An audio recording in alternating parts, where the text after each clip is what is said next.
He is getting way too big to stay in my lap too long. Fortunately, I've just ordered a new chair, so and that one's got a footrest, so that'll help me expand my lap out and give him a spot to actually sit in. So we'll have that here in a little while. It's going to take a little bit of time for that to ship out. But yeah, like I said, just kind of giving everybody a moment to jump in here. I suppose I probably better actually scroll on the section here so I can see where the viewer count is. And as usual, this part won't be seen. Since nobody's tuned in just yet, they won't be seen really on the stream, but it'll be on the VOD that's up on YouTube, so we'll have all that there. But yeah, so hope everybody's having a fantastic day whenever you get around to watching this one. What you doing, buddy? You being good? Yep, he's getting his pets. He has gotten used to the pattern of as soon as I start talking and I do the intro, he's jumping in my lap. He knows when to come up here and jump on stream. Oh, what are you up to? Hey, there's Kuba. How's it going today? So yeah, we're doing the usual warm up with the puppy moment while everybody kind of shuffles in here. I think you're trying to lay down and go take a nap, huh? You were playing a lot this morning. You're busy. Trying to wear his little butt out this morning. Of course, he wears himself out long enough just going after my food, don't ya? Don't ya? Yeah, you're trying to go over where I have breakfast leftovers over there. You're not getting them. There he goes. He's got his butt on the armrest, so he's got somewhere to sit. What are you up to? Yeah, you're yawning. You're sleepy. You've been playing all day. You're sleepy, huh? You're sleepy. You need to go take a nap. You ready to go take a nap? Yeah, he's already getting ready to fall asleep. Yeah, it has a little bit of a delay there, so but you'll get the notices for everything as they come up here. But yes, yeah, Sonny's getting sleepy. Okay, you want to go take a nap? You gonna go lay in your bed? Hop down. You go lay in your bed. Hey, thanks for the follow. Alrighty, let me go ahead and get the Chew toy out for him. There's your Chewy for the day. So, yeah, we always start out the streams with the puppy moment here with Sonny. So, like I said, was saying he's gotten used to as soon as I go into my intro that's when he just jumps up in my lap. Thanks again for the follow, Live Awesome. How's it going today? Alrighty, so we are going to jump into things. I suppose I probably better actually get the music fired up here. Okay, where did the window go? There it is. It's still loading. Just a second here. I just want to get the music fired up before we actually get into the stream. All right, we want to go to here. I'll just go into the liked station. There we go. Okay. And let me know, as always, if the audio needs any adjustments or anything as we kind of go through here. It always seems louder to me, I think, than it is for everybody on the actual stream. So, definitely let me know. But anyway, I probably better switch my view off for the camera back over to the game. Let's get this moved over here. Oh, great, my OBS froze. Yeah, right? Yeah, as soon as I get the dog up on the stream, we get the viewers. I am more than happy to go ahead and exploit that. I don't know if has my stream gone through, because right now my OBS is frozen. Oh, wait, here we go. It's updating. There we go. Okay, now I can see my Minecraft view, so hopefully that didn't cause too much awkwardness for everybody else. But anyway, what we've been working on the last couple of streams, I'm going to go over here. If you haven't seen before, this is my base in Scarworld this season. This is based off of the role-playing game that I actually am line developer for. And one of the main features of it is that there's a big railway coming through in here. You can see I've got some of the trains there. We've got the big building here is based off of London Victoria Station, and the Grosvenor Hotel, which in real life is on the other side, but it works here for just how the map laid out for me. But anyway, we have got the big boy engines called the Dreadnoughts. These are they're based off of a Japanese engine but they're customized a little bit to fit within the world.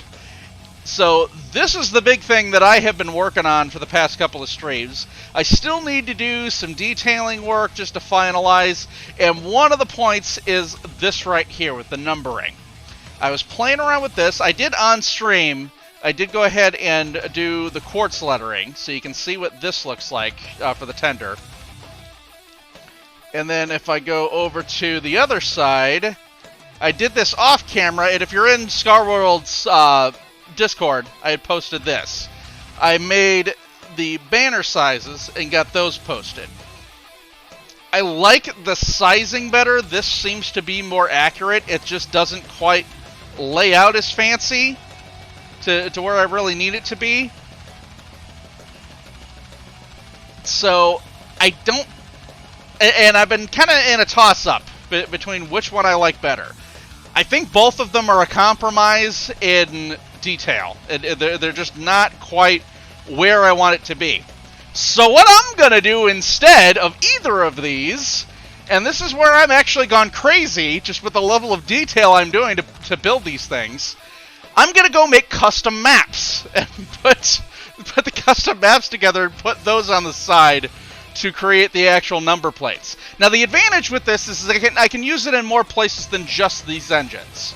I can go stick it on the other ones here. Now the only problem with it, I wish you could have maps with transparent backgrounds, so that way I could just do the numbers and then just stick them on the side so that it's just those showing up. Maps don't work that way, unfortunately. I would have to actually go through and recreate the texture that's underneath it, and I don't really want to do that for every single engine I have.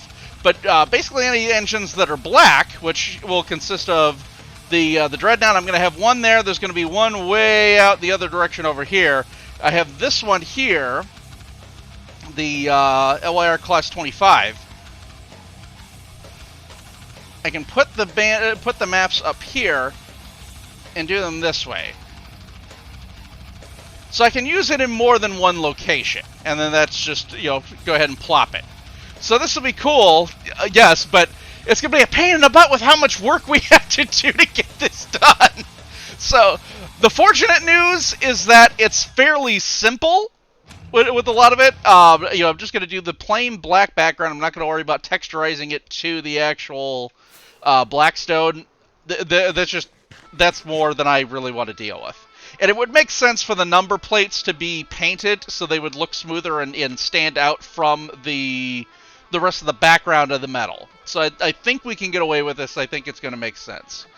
So this over here that I'm flying to is the custom map area that Commander Cascade and I built. Now, Scarworld does have a custom map world where you can go and dump things in.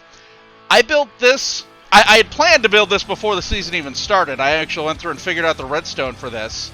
And we had already kind of started on things before the custom map world was done. But what this does is it will actually dispense water where all the carpets that are on here are going to pop off. They're going to go down into this thing, this trench. And you can see that there's these handful of blocks that I had to have just to cover for the... you have the individual spaces in between the water streams, and then there's a flying machine that comes along just to kick the carpets off of those blocks.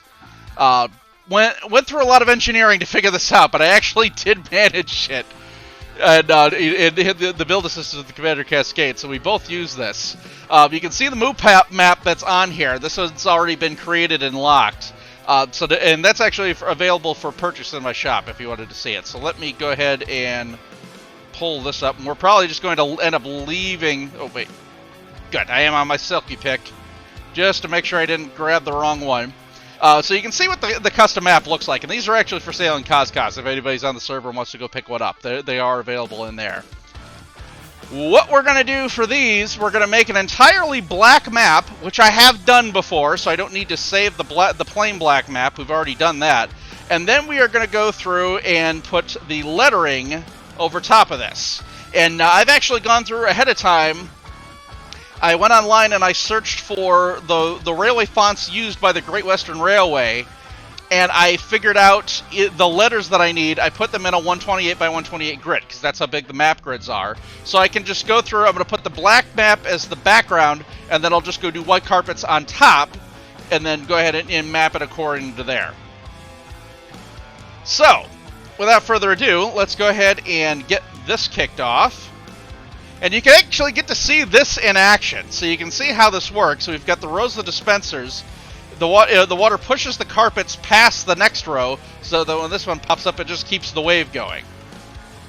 And I'm just going to kind of walk along here with it, just trying not to fall over.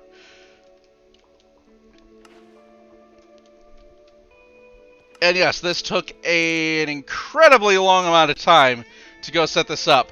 But if you've ever done custom map work, you know that cleaning up the maps takes a heck of a lot longer.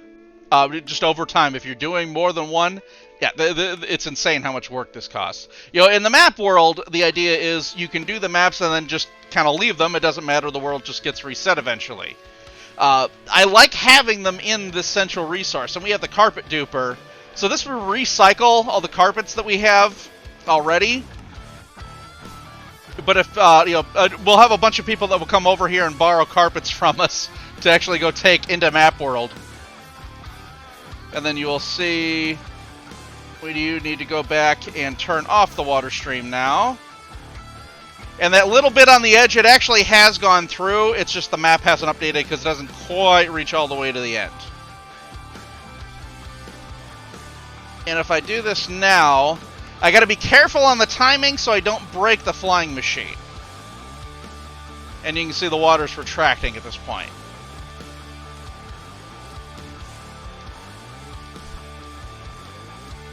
And actually, let me go ahead and fly. See if I can land here. There, you can see under the water, the flying machine is coming through. Now, it's not picking up these maps because they're floating on top of the water. Once the water stream reaches the end, it will. It's going to kick out the flying machine again, and then it'll go kick these maps off and into the water stream below, where it actually goes into the item sorter. So that will just have an auto return. Here it comes. And that should, if I have timed everything correctly, it should make it back before... Oh, wait, no. This is going to hit before that actually goes back. But there, you can see everything has gone through. We got just the handful of carpets that are on the edge there. Oh, I actually got a couple that are here.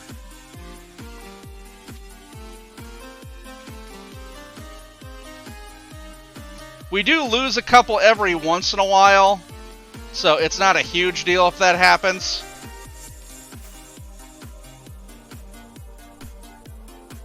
We have the duplicators in there, so we can just regenerate them. Anyway... Wait a minute, did the flying machine go? Oh, there it goes. Okay. It's coming back in. So yeah, I can manually trigger it with this.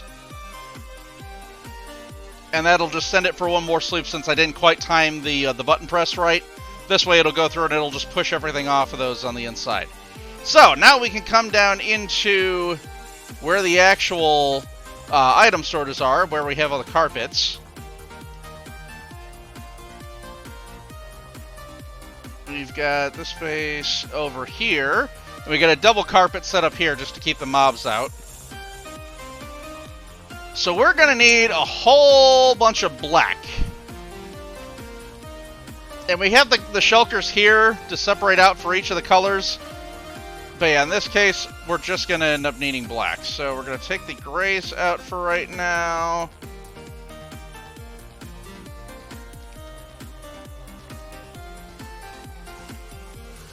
Let's see, I'm just looking to grab ones that are empty right at the moment. We're going monochrome for the background, so I don't have to worry about coordinating.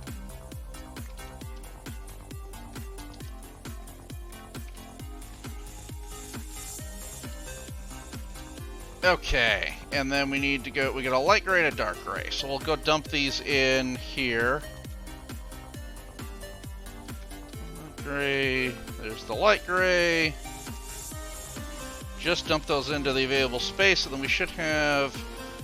We got the colors tucked up in the top here, so that's how I can tell which ones have which. So let's get my shulkers laid out here. I think this will be enough. If I need more, I can always come back and grab more. It's right here, so makes it nice and easy to be able to grab. Let's take here. So yeah, there's not going to be a whole lot visually stimulating going on for the first part of this. We're just going to be doing the custom map. So feel free to just kind of tune out, chill here, sit in the background, listen to me talk.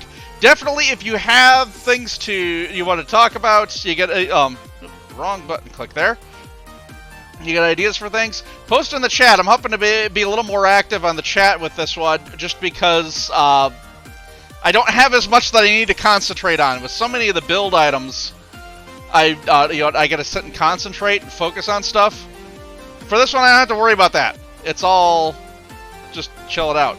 Actually, I think we need to run the duper a bit here. We seem to be short. We figured this out so that there is enough carpet in here, or there's enough item space anyway, to completely fill up the map with any one particular color. Yeah, I think people have been taking our carpets and not staying to AFK and refill it. Alright, which, you know, we don't care about the carpets. They're free, so that's fine. It's just, you gotta refill the spacing here. So we may have a little bit of lag for a little bit. I'm gonna do this for just a while. I gotta be careful how long I run this. But we have there. And you can see the carpet duplicators. Now, unfortunately, this doesn't let us select which color it does. It's just all of them right now. But if people have been taking the carpets, then yeah, we're gonna want to refill anyway. So you can see the carpets all coming up here, and it puts them into the circular item stream. So this is gonna run all the way around. Let me actually come around here. Just since I'm on stream, I'll show you what it looks like. We can get up on the glass here. Can I jump up that far? Yes, I can. And you can see the carpets just end up going and doing a loop here. And this is just the you know, pretty much the standard item sorter setup. So we're gonna need to let that run for a little while. I don't have to sit down here and babysit it the whole time. I can go ahead and get started on things. I just need to remember that that's running and not let it go for too long. Otherwise, we're going to get way too many items spawning in, and it's just going to cause lag. The idea with this thing is to minimize how much lag we're causing.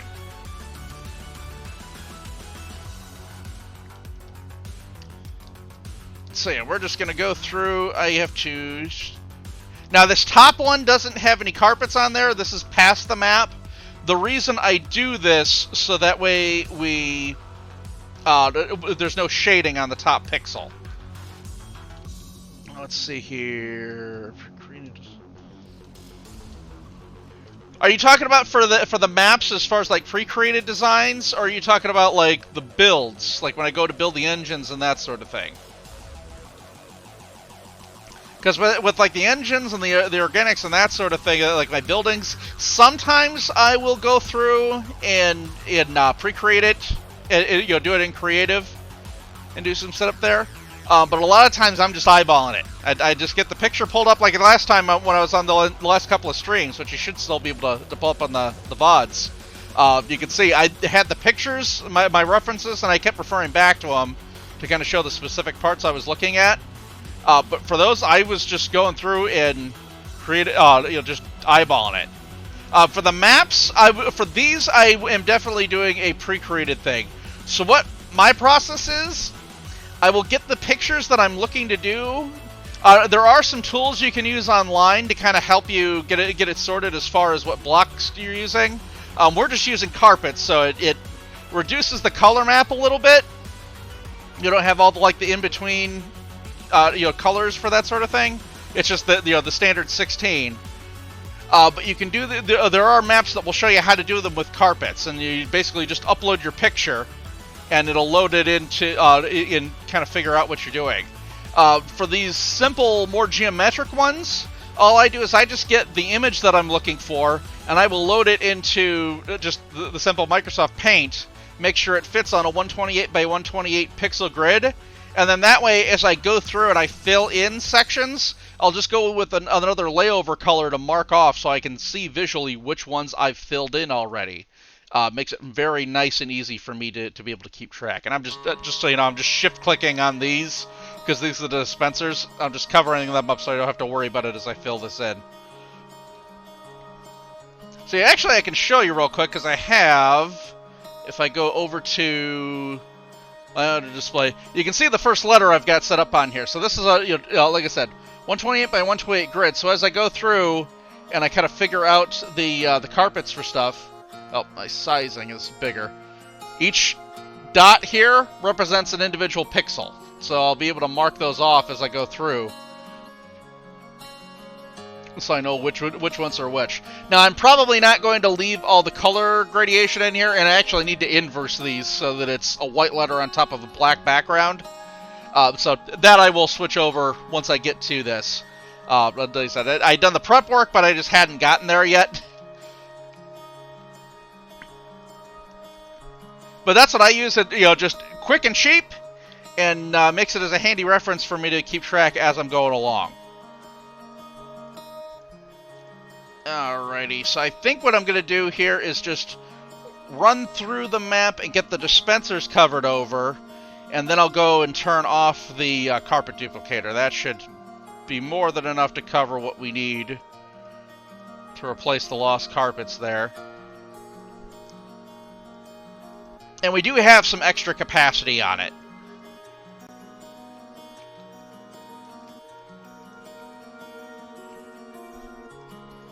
So, like I said, if people need to borrow carpets and things for their maps for Map World, that's not a big deal. Feel free to come in. Just, if you can, AFK for a little bit with the duplicator on to kind of replace what you take. Obviously, you don't want to leave it for too long because, like I said, it does all the colors. You can't toggle which colors you want. Commander Cascade, that's probably the only thing I would change if I was going to go back and redesign that, would be just to make it color selectable for which one I'm duplicating. And we may need to go through and do that eventually. Not worth messing with at this particular point. If it becomes a problem, then we can go through and redesign the redstone. It won't be a big deal to go through. You'll just have to have access back there and just have individual levers to toggle which duplicators you're turning on. But the very same carpet duplicator trick is what I use in my super smelter for free fuel.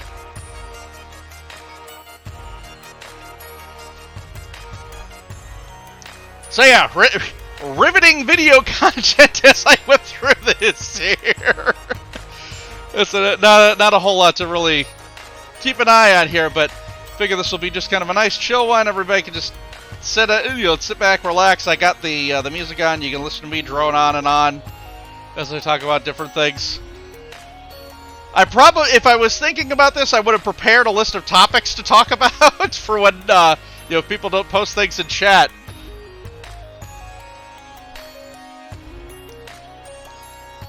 But, that would require forward thinking, and this I just kind of decided to stream off the cuff. I only decided that I was going to be streaming, like, an hour ago, so when I was getting this prepped. So they just go through, do all the usual prep work. You go get, take care of your bio breaks, you get your drinks, all that sort of thing, before you sit down in the stream. That and I was getting the letters together, so I did go through and set those up. But yeah, finding the letters, that's one of the weird historical things. I'm grabbing this just so it doesn't throw me off. OCD.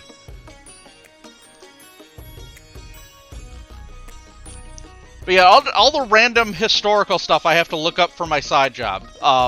Different things with the engines and that sort of thing. I mean, just researching the engine so that I could get those reference pictures and know which one I'm working off of, that was a challenge.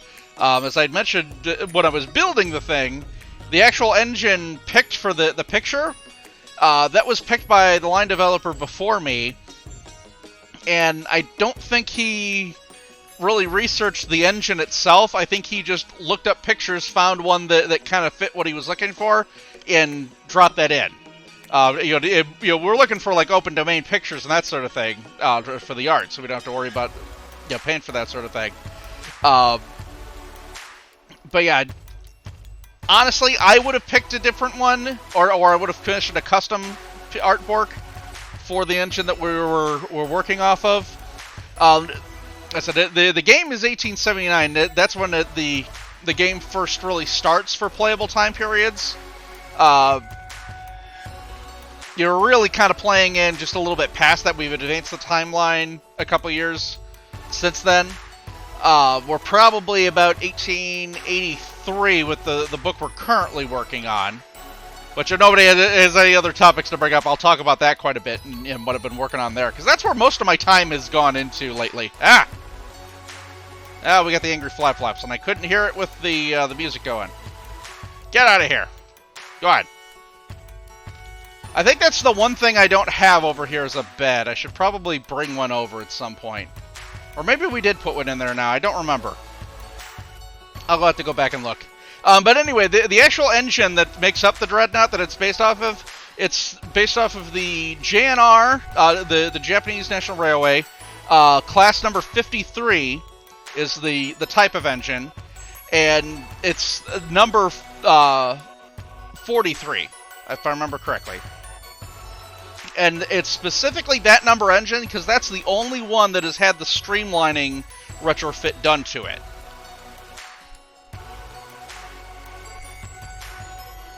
The rest of the engines, they're just built kind of what you would traditionally think of as like a steam engine. You think of like the A1 Flying Scotsman's a very famous one, but just where you have the rounded boiler, you can see the definition of the footplate, the buffers up front and everything like that. It's all distinct parts. But when you do the streamlining, you put the metal streamlining over top of all that, and it just it helps make the engine more aerodynamic. You cover up all those little bits and bobs where the mechanical pieces are, and where your air seeps into, and it causes air resistance. With the Dreadnought engine, we needed that streamlining to be set up, and we wanted it to be armored because the Grove, the world that this is taking place on, it's a very dangerous, it's kind of a lost world, alien, very dangerous place. There's still dinosaurs there. There is a hostile group of humans that migrated over in the past. There was another portal that had opened up in the past, and they've gone through. There's some massive cultural differences that have kicked off a war, and that's kind of the main storyline we're dealing with in the game now. There are also the Saurids. They're a group of lizard people that are native to the planet, and they're kind of a mixed bag. Some of them are allied with the British. Some of them are hostile. Some of them are just plain neutral. Like I said, a lot of things that we're currently playing with, a lot of those themes in there now. But we wanted a big armored engine that would cover most of the back and forth that's going around for this. And the big Dreadnought, like I said, the engine that we used, it's a Japanese engine, and it's actually from the 1950s. So it's much, much more modern than the engines that we're dealing with in, around 1880 or so. That's really kind of my baseline when I'm going to look up new engines to include for where to put things. I mean, the basic design principles were there. It's totally possible for the people in 1880 to have built something that big, but there's a couple of design elements that, unless you're an actual rail fan, you wouldn't really know about or notice to go and look at that sort of thing. One of the big ones I talked about during the stream is just the size and positioning of the cab. It's the engine itself is taller and it sits up higher, and it has a much bigger tender than you would typically see of engines that were built back in the 1880s. The reason for that is at that time frame, they had actually developed an auger to assist the firemen in delivering coal into the firebox. So the later steam engines, it's not just the one guy shoveling coal the whole time. The engines had gotten big enough where they need more coal than what a human can possibly just continue to deliver. So it would have the auger where it would continue to pull coal off of the tender to keep feeding into the firebox and keep the fire hot, keep the boiler going. And then you would still have the fireman continuing to work on it. He would still have access to the door to open up the firebox, continue to shovel coal, and kind of help shape it. Actually, if you listen to a lot of stuff from firemen talking about it, there's a bunch of videos for that on YouTube. And it's really kind of interesting to listen to, the modern day firemen talk about it too, because there are still steam engines in use. A lot of them are along like heritage railways, that sort of thing. There's not much that's in used for actual profit railways. But they'll talk about how every different engine they work on has a different temperament for how they want the firebox situated. And it's just, like you could be working on the same model engine, but different individual engines will tend to work better if you shape the coal a little bit differently.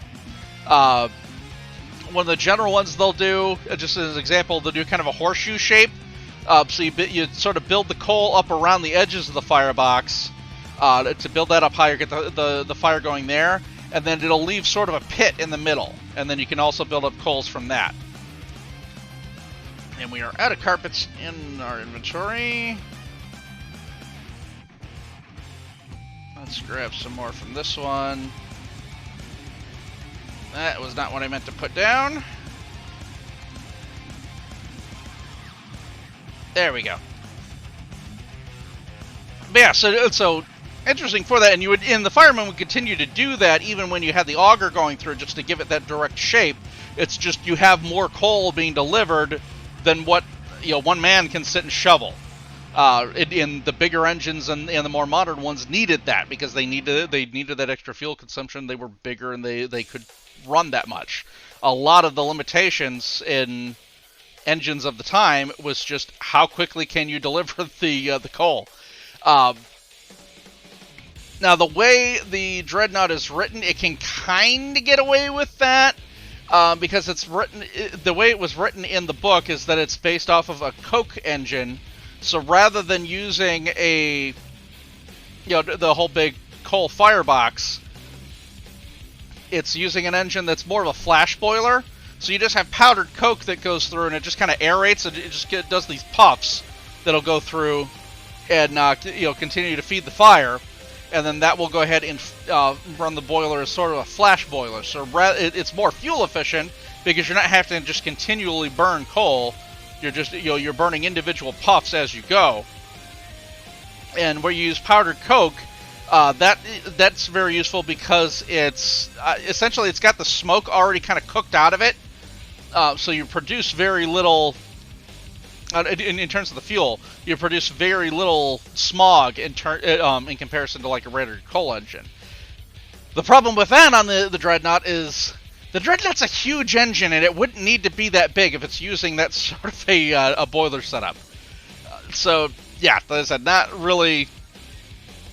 Something like I said, unless you're a rail fan, you wouldn't really notice these differences in going into it. But me coming in and taking it over with that eye, I can see a lot of these things, especially when I'm going through and building it. And honestly, as far as writing the world and doing that stuff, actually coming through, playing the Minecraft stuff helps quite a bit. It helps you visualize when you're building stuff, even though you're doing it with Minecraft blocks. It's like, okay, I'm just going to design the overall structure for this, and it gives you a lot of insight in how is this thing actually going to work. I have this picture, or I have this visual representation of whatever it is that I'm trying to work with or write something for. Let me actually build with it and play with the physical dimensions and see how it's going to function.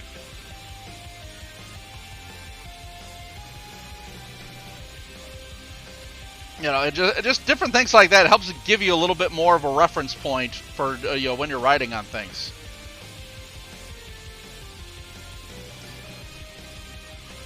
That also helped me with a lot of the writing that I've been doing currently.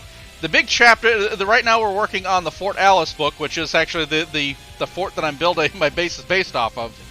Uh, so it covers the fort itself, but it also covers a lot of the areas around it and just sort of the British expansion into the Grove. And the big chapter that I'm working on right now is the railways chapter. That's probably going to be the big centerpiece of the book, just because the railway is essential to the growth and spread in the industrialization of the world. That's how you move people around. That's how you move supplies around. That's how you move troops around, because there is a lot of military operation going on. So the railways are the lifeblood that carries everything back and forth. That's how you colonize the area. I mean, that happened quite a bit in the Americas. Once you had the railway come into effect, just the growth that took place here was massive after that point. You didn't see that quite as much in the history of the UK, just because so much of it had been done already.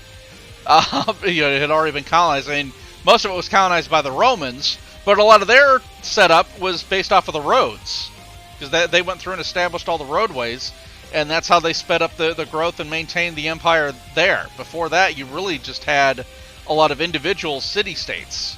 But once you had roadways to connect them, you didn't have to rely on each individual city being so much of its own bastion.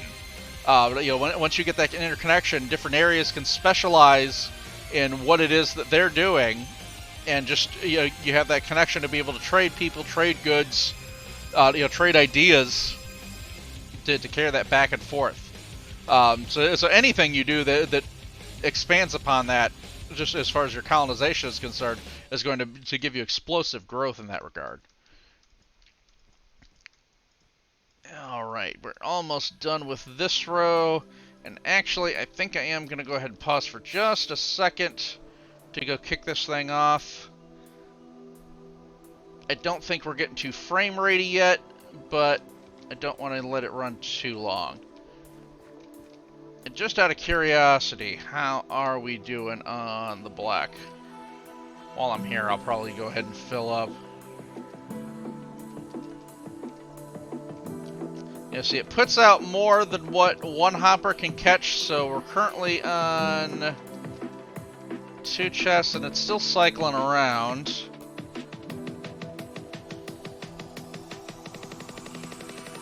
Quick sip of tea with the whistle here. So that's how much it's put out. Those 2 chests, a little more than a double chest worth.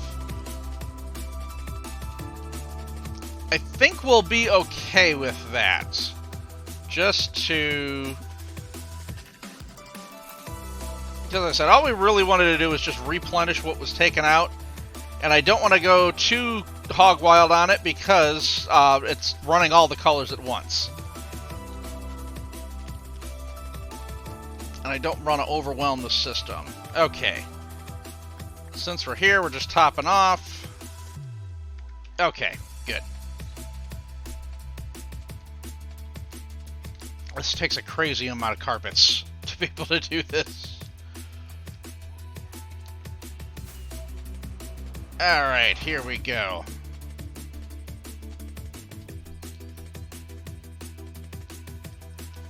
Let's keep these going along here.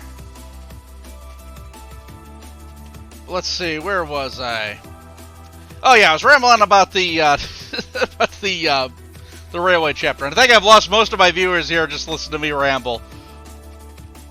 But that's how it goes.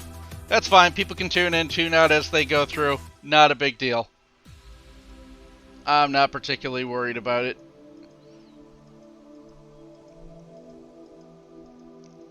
I have said before, I am not trying to do this as my profession. I just do this for fun. So I'm just continuing to push things, do what I'm doing, and then if people want to join in, hey, go right ahead.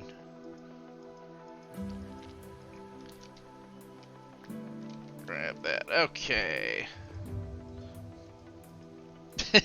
Hey, okay, so you're still listening to me rant and talk about the game line. So, well, somebody's sitting here listening to me. That's fine. I mean, the one that usually sits and listens to me is Sonny, in the background, but he's taking a nap now. I didn't even take him for his walk yet today. He has been really crazy active. I did have to do the morning backup for my day job today, so I was up very early. And so, of course, because I'm up early, he's like, oh, well, it's time to play. So he had to contend with me being on the morning backup for like 2 hours. And then once I was done with that, then he was then he was just raring to go. So he sat and played for probably about an hour or two. Got a good run out of him. And wearing some energy off of him. You know, he's a pup, but he runs around and has a lot of energy to burn, but he can't burn the candle for too long. It's like he burned the candle at both ends, and then he just kind of collapses. It's like, okay, it's nap time. So he's just ready to take a nap now. And he'll probably be that way for the next, like, 4 or 5 hours, and then he'll be up and raring to go again. Of course, if I go get up to do anything, he just wakes up and he's ready to go. He can get, like, that instant coffee energy just whenever. But yeah, he's usually more active at night or in the evening hours, and that's just really in coinciding with my work schedule. He tends to get more active in the afternoon. Pretty much right before I started streaming. We were playing a little bit right before the stream. Because I usually take my lunch around 2:30 my time, and whenever I'm on lunch, I'm playing with the dog. He's rare to go. He's always coming in, nuzzling and seeing me during the day, but he seems to kind of get that I can't really get up and play while I'm sitting here taking calls. So he just kind of chills out and deals with that in the morning. And then once it's the afternoon, he's raring to go. He goes get the ball, get the chew toy. We're going to do something. So I'll spend like half of my lunch playing with him, about the other half eating, and then I'll get back into work. And then he usually just kind of chills until around about 6 o'clock my time is when I tend to get off of work. Sometimes I have to go a little bit longer. And then he's raring to go again. And then he wants to play for another hour or two. And then he's good. He's just like, okay, we've got our playtime in for the day, and then he's ready to lay down and take a nap. So much of it, where he wants to go, he always wants to nap on me at night. As much as possible, he always wants to lay and snuggle and that sort of thing. But especially at night when he's ready to actually go and take to fall asleep, he wants to lay on me. And he's actually become a Star Trek fan. I've been going through, I've been needing things to watch on Netflix. I've been going back and watching all the old Star Trek episodes. I was never a Star Trek fan, really, in the heyday at all. I was, very much more Star Wars. Never watched the shows when they were actually airing on TV. Aware of it, just not wasn't one that I would go through and catch. I had other things that was going on. But I'm kind of going back and catching up on a lot of that stuff now, so just been playing it on Netflix. We got started with it watching Voyager. I had started watching that when I had first brought him home a few months ago, and he got used to that, so whenever I had Voyager on, I'd go lay up on the couch, and he's right on top of there with me. That is where he goes. And what he's actually learned to do is, because normally I'll sit on the couch and I have the blanket on me, just because it's, with the winter it was cold and everything. And he learned that pattern. So when he wants to snuggle, he'll actually go get the blanket and bring it to me. And that's his sign that he wants to go sit on the couch and fall asleep with me. And it's just really adorable, but it's also kind of just crazy for me, because it's like, I can be in the middle of working on something, but he goes and gets that, and it's like, well, crap, now I gotta stop, because how can you say no to that? You get a cute puppy and they just get away with everything.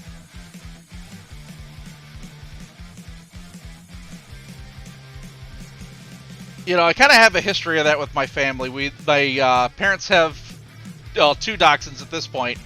We've had 4 over the years, and yeah, they're always spoiled. Just because they just sit there and they give you the puppy eyes. And it's just like, all right, yeah, no, they're little spoiled brats as far as food, but they're well behaved. They're just spoiled as all heck. And he's right in line to end up the same way. Well, like I said, how could you say no to that when they give you the puppy eyes? It's like you're just kind of helpless. It's like, what do you do?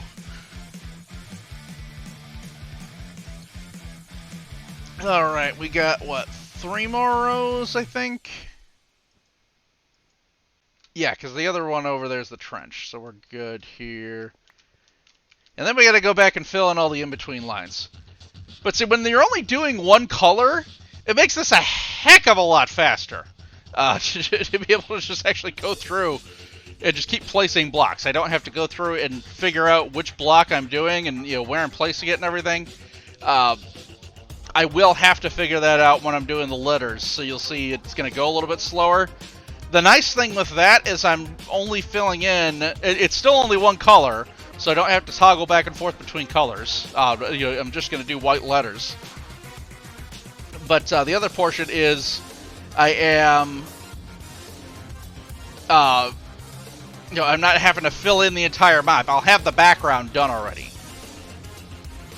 And I will have to go through and clear this manually, because I don't want to replace the black every single time. I think that's going to take longer if I have to do the total reset every single time. But if I just go through and punch the carpets that are up above, then I should be able to get away with that a little bit easier.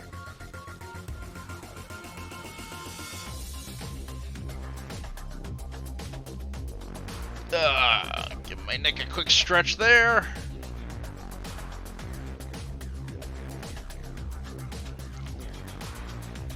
Alright, and we are coming up on...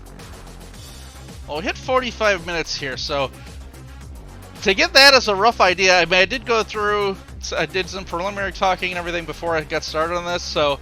That's probably the baseline, is that, for comparison, that filling in a map, if you're just doing it with one color, probably takes about an hour. If you've got the supplies on hand and you can just whip straight through it, just placing this down for the one color takes about an hour. And then, working out however much detail you're doing as far as color, specific positioning and anything like that, it's going to take more from there. Some of the super detailed maps we've done, I know have taken at least 15 hours. They're crazy, just with how much detail that goes into them to try and figure out where all the blocks. I did the one, there was the custom map I did of Jelly. There was a picture I'd found online and just made a map of it. That was one where we used the auto filter programs, where you upload the picture and then it figures out what color carpets you need to have go where. That one I know took me about 15 hours to do. That was just insane. And it's just because you're picking out all the different colors and that sort of thing.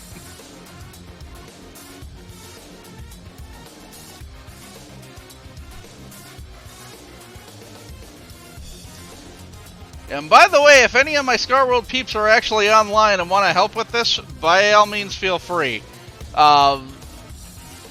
I don't know if you'll have much use for a map of the black background and a white letter A, G, R, or the numbering that I'm going to do out here.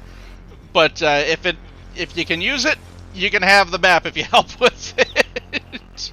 I don't even know that I'm necessarily going to worry about selling these unless I was to go through and make the entire number set.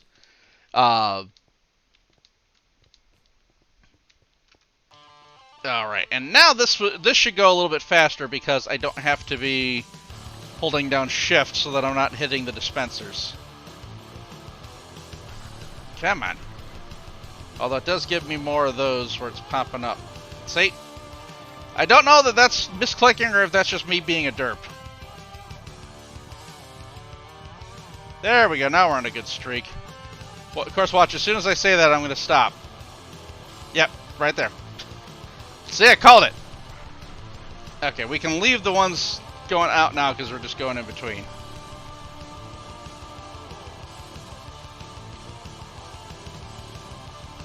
I was going more crazy with making sure that I just only did that one row on the dispensers, but that's because I was, specifically filling in those rows, and each row is 2 stacks of carpets.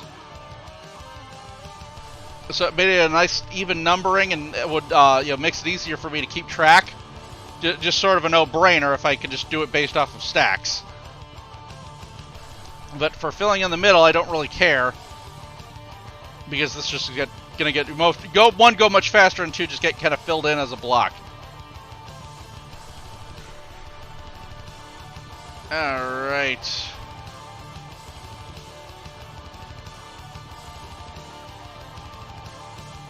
Oh, and we are out of carpets in our inventory.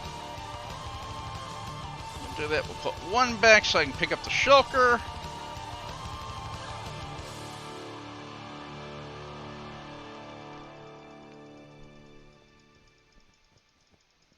And we'll just keep whipping along here. See, this was a good streak.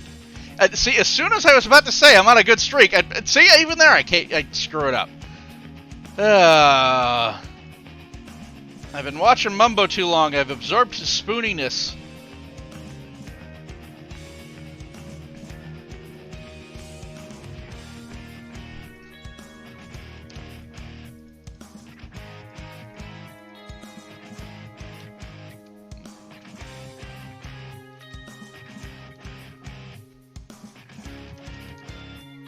Oh, my cat.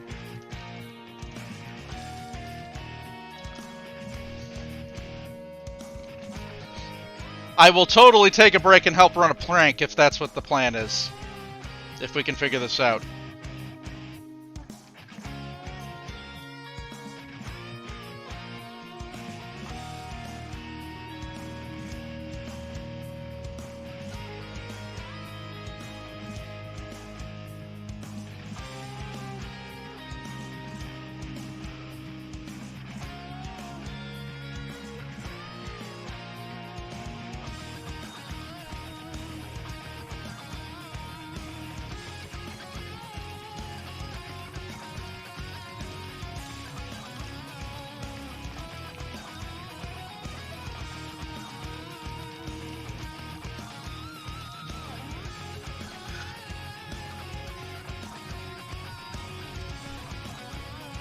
Yeah, I'm always down for playing a prank on somebody.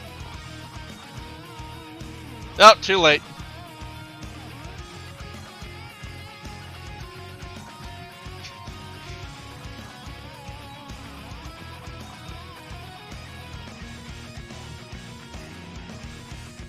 Ah, we're on a streak there. It's like Guitar Hero when you get on the real nice note streak and then you have the 1 hit.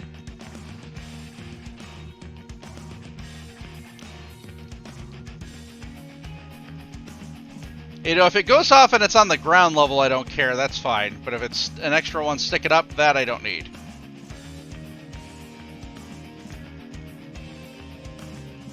I don't need a double layer of black.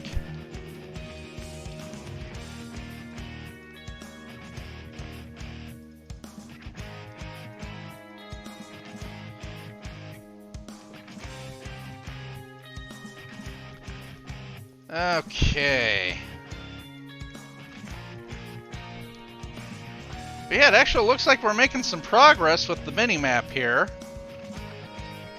I got that in my hand in the lower left. Makes that so much easier to see.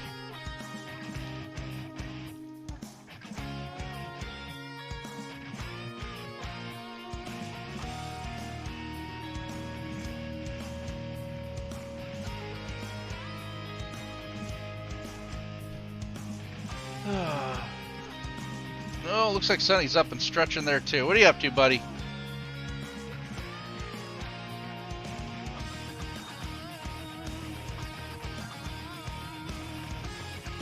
Oh, here he comes. What are you up to? You being a good boy? You being a good boy. What are you doing? You come and tell me take a break. Take a break, pet the puppy. What are you doing? You being good? Are you snoozing? You good boy? Okay, can you go down so I can stream? Can you sit down? Good boy. Good boy.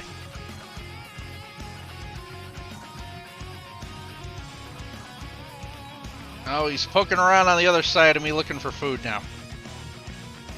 You're not getting my breakfast leftovers. I actually do have some stuff I might give him in a little bit, but I'm not doing it right now. His meal time's not till later. He already had his lunch for today.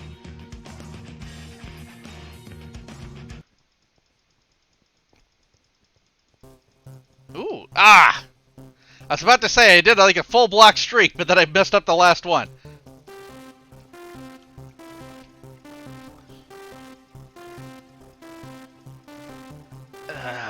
Alright.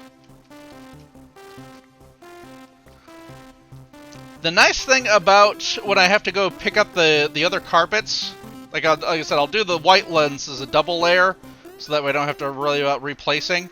But when they're up like this, it's like one punch and they pop off.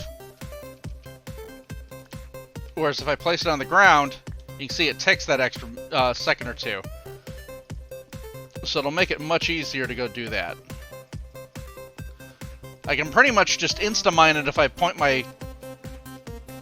If I just have my fist out and just punch it.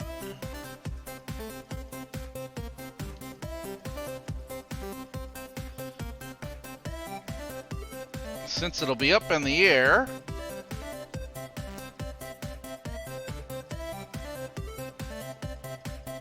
I think I'm timing it with the music.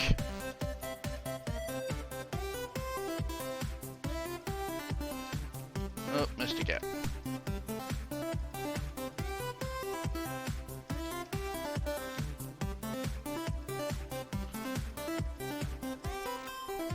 I'm just seeing how long I can keep the streak going.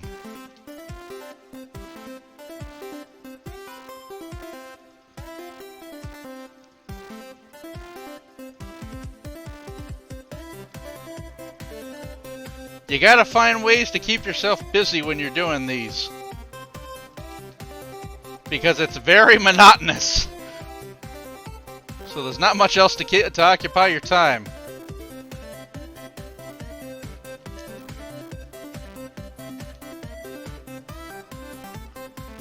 If I wasn't streaming right now, then I'd just be playing some other sort of music in the background while I do this.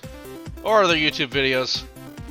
Honestly, what I'd probably be doing if I wasn't streaming is I would just be playing a bunch of train videos and continuing more, more education and learning about stuff.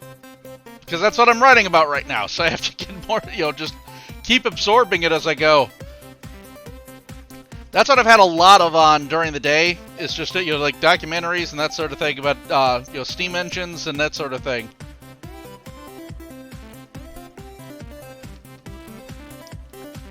And then just pause it whenever I get a call in from work.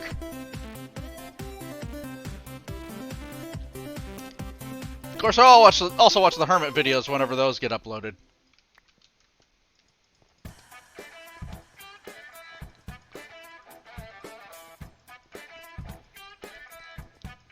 Alright. Take a quick sip of tea here.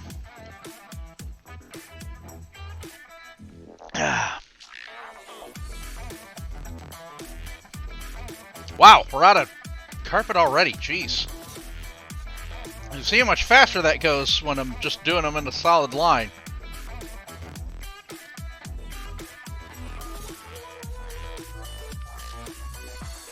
I don't think I have enough carpets on me.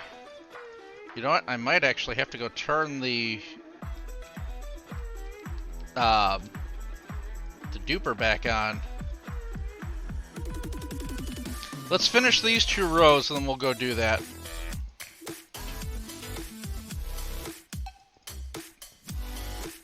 So I don't know, I'm gonna have enough to finish this all the way. If the black is this low, then I'm sure the other colors are low too. I didn't check them at all. But the item filter should be caught up by now.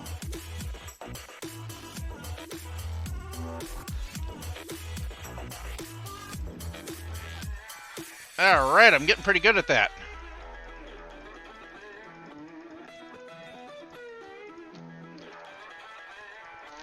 Thank you for sleeping, so I don't have to have the angry flap-flaps hit me.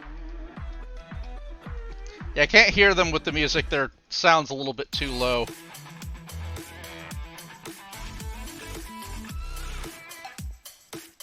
There we go. Alright. Let us go kick the...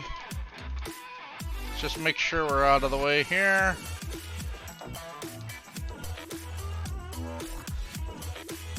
Yeah, all that's been absorbed.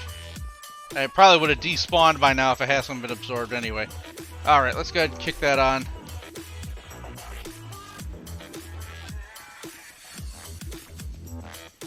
Yeah, if there's one improvement I would make on this, it would be to give individual control so we can go through and select which color's what. And let's have some kind of marking on this side.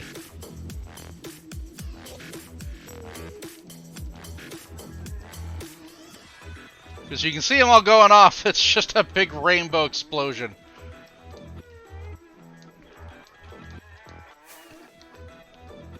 Alright.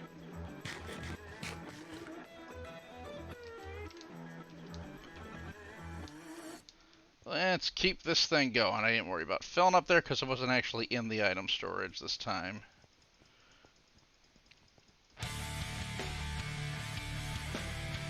Oh, next stretch.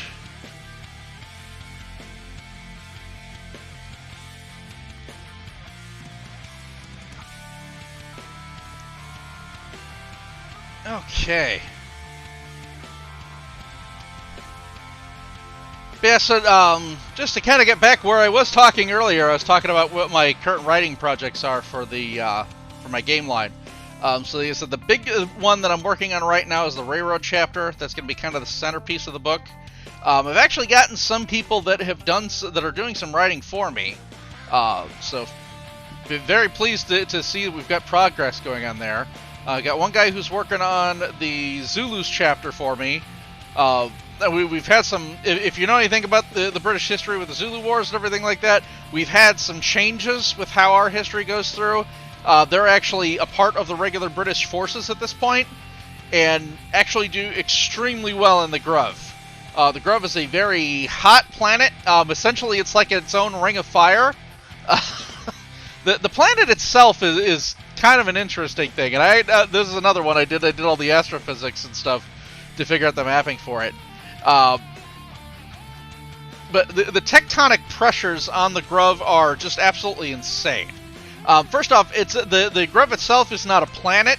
It's a moon orbiting a gas giant.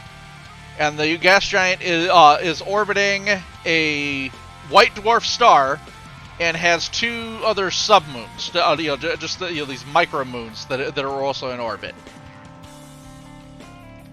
I actually went through and I did the math to figure out the orbital periods for the entire system, just to be able to have that. But so you've got a gas giant, you've got two other moons, plus the solar gravity. There's so much tectonic pressure on the planet; it's being pulled in so many directions at once. The entire planet is basically its own ring of fire. There's a ton of volcanic activity going on. Also results in a lot of precious resources that are present, and the British have a lot of mining operations going on to be able to exploit those. That's one of the chapters that I need to go into, or at least one of the points I need to go into at some point, is going over the resources that are being pulled out of the Grove to kind of help pay for the British war machine and the effort going on there. But just covering all the different things that they're actually taking out of the Grove to warrant the expense of being there. And there are a ton. Just all these different things that are grabbing. Like I said, a lot of precious metals and that sort of thing getting churned up with all the tectonic activity. But then you also just have the fact that it's a white dwarf sun. So it's much smaller than our yellow sun, but it's a lot more intense. And with all the orbiting bodies, this is another one that I figured out. With that many things going around in the solar system. If you're confused, I'm talking about my game line that I write for, that my base this season is based off of. Just finding things to fill in the conversation and talk about.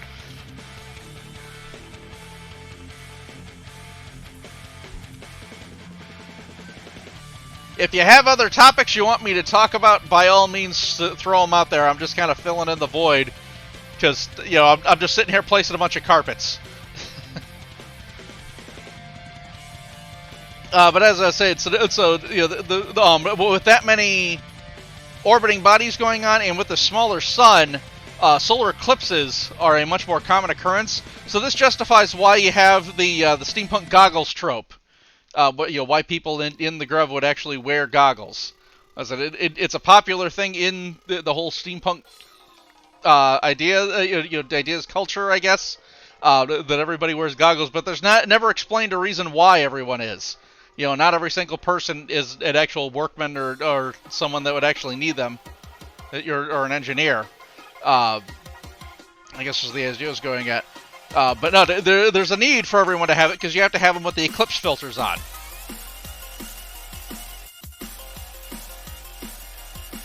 So you don't need them so much on the Earth side of the portal, but when you're on the Grove side, yeah, everybody's wearing goggles because you need them when there's eclipse coming out. That's just one of those things that you do. And that was in retrospect. We didn't plan for that. It was just as I was doing the math to figure this out, I was like, oh, hey, there's our justification for this. We do this sort of with a lot of the facet game lines. We do find those sort of justifications for stuff, for why these sort of tropes exist. The big one, like it's with the Earth Dawn role-playing game. The idea behind the game line, magic comes in cycles. So it sort of ebbs and flows. You get high magic worlds, low magic worlds, and when the magic level comes up high enough, it opens up portals to the netherworlds, and these creatures called horrors can come through, and they just wreak havoc. And during this time period, that's called the Scourge. Oh, pick that one up. Put that back. So this, by the way, what I'm talking about is a separate game line from the one that I'm doing on, but it's related because it's essentially the game line and the timeline that comes prior to mine. But anyway, when these horrors come out, the way to escape them, or at least when you're in the low tech, the way to escape them is to make these magical bomb shelters called cares, where you dig down into the living stone where there's where it actually has an astral barrier to it, and like I said, just basically make a bomb shelter. You move your entire society down there, and you wait it out for like 300 years or so, however long it is the Scourge lasts, and it's usually around about that time frame.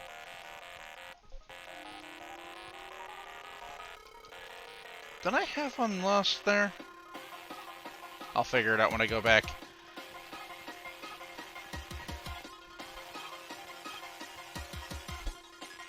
But anyway, so yeah, just the idea that magic comes in cycles, and then there were certain cares that were breached, some of them were abandoned, but that gives you explanations for why there's the classic adventuring tropes. You get all these ruins to go explore, you get all these big dungeons with traps and things, but no one ever justifies why these things exist in the world. Well, we have a justification for that because society collapsed. You essentially had a magical apocalypse. That's why these things all are the way they are, or as far as the dungeons and that sort of thing. Well, that was a care, and then the traps you're finding are the traps that people set for the horrors to try and trip them up, in order to protect themselves. So there's actually a justification for why it is that way. So I do that a lot within my game line as well. But we figure out justifications for why certain tropes and things that a lot of it you just kind of take for granted because it's a game. You're just playing the game line. A lot of people just accept this is the way the world is, but never really have a reason for why it is that way. Well, we actually go through and write the reasons for that. And that's a lot of fun, just with the writing process, is just figuring out, being able to go through and figure that stuff out. And give yourself a reason for why you're doing this sort of thing.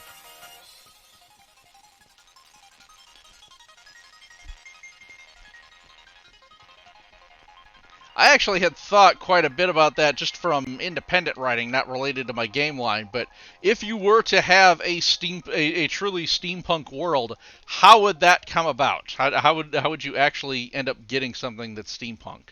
And my idea was that if you had created some sort of a bomb, you'd have some sort of war, and you create a bomb designed to attack the enemy's electronics, and what you could specifically target is the silicon in the chips. Modern day computing, almost every computer chip has a silicon base. If you figure out a way to degrade that silicon and break it down so that it just becomes sand, the enemy's electronics become useless.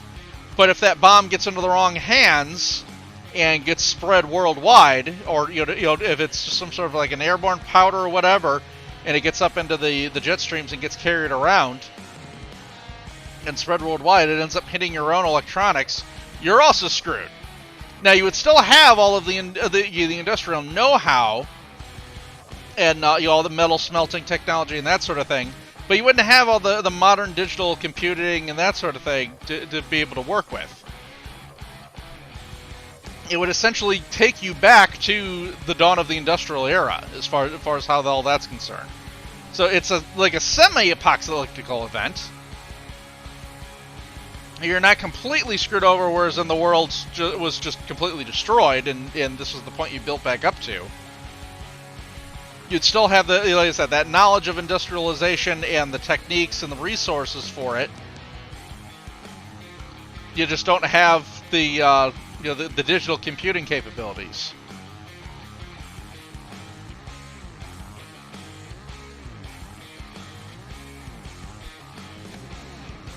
And there were some things done electrically within the steampunk universe and within the time frame, the Victorian era, but it was not done with silicon-based chips. It was all like just wire dynamos and that sort of thing. So that still fits within the time period and the trope to be able to run all of those things. You could have usually you would have like a steam-powered generator and then let that run an electric light. That totally makes sense. You're not going to have a silicon chip to run a computer.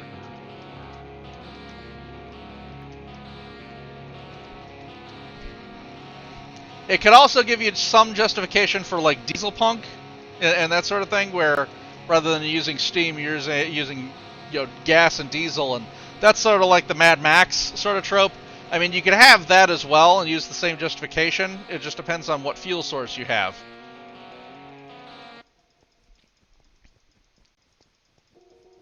Alright, and we got the server reset, so I'm going to just go ahead and disconnect here for a second. We'll let that reset here. Take a quick sip of tea while it goes through, and I'll switch over to just the camera while that's going. So we got a moment to chill here just while the server finishes doing its reset. Should only take a moment here. Let me check in real quickly. Just seeing if anybody else poked me on Twitter or anything. Does not look like it. Let's see. I'm getting messages about auto pays. We don't need to do with that. Okay, yeah, no, just standard notifications there, so. Alrighty. Let's see if she's back online here. Oh no, I gotta restart this. Okay. This will be just a moment. I gotta restart Minecraft. It's giving me the invalid session error. Hopefully this does not get one of the ones where it's just stuck and it wants me to restart the computer. If it does that, then I may switch over to another game, just because that takes a while, and I don't really want to restart the game right at this particular point.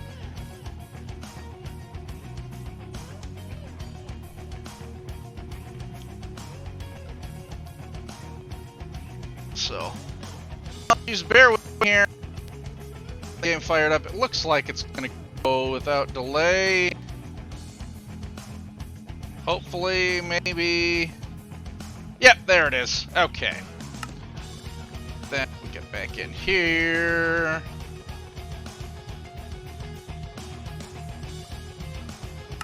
Okay, I think I was trying to connect to the server before it was ready.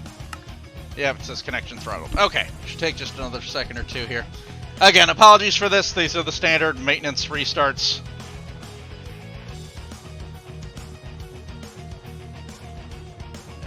Connecting me. There we go. Okay. Back here. There we go. Alrighty. And I lost a carpet in here. One of the chests, or the shulkers.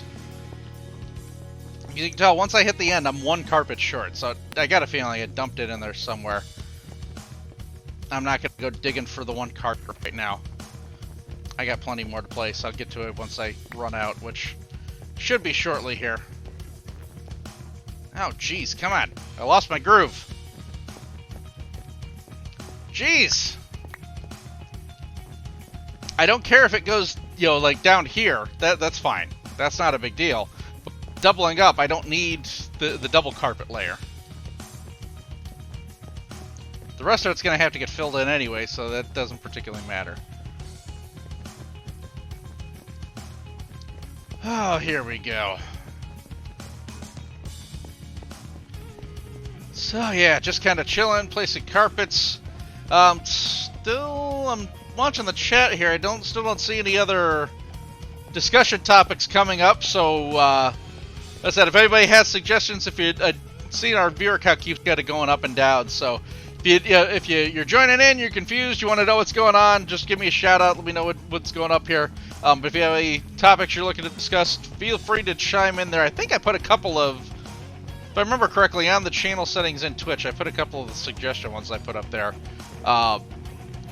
Again, if you haven't tuned in yet, most of what I've been talking about has been just my game line that I develop and what I'm doing this for.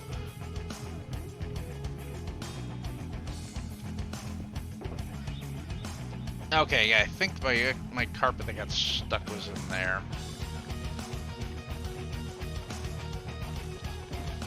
Okay, we'll do that here.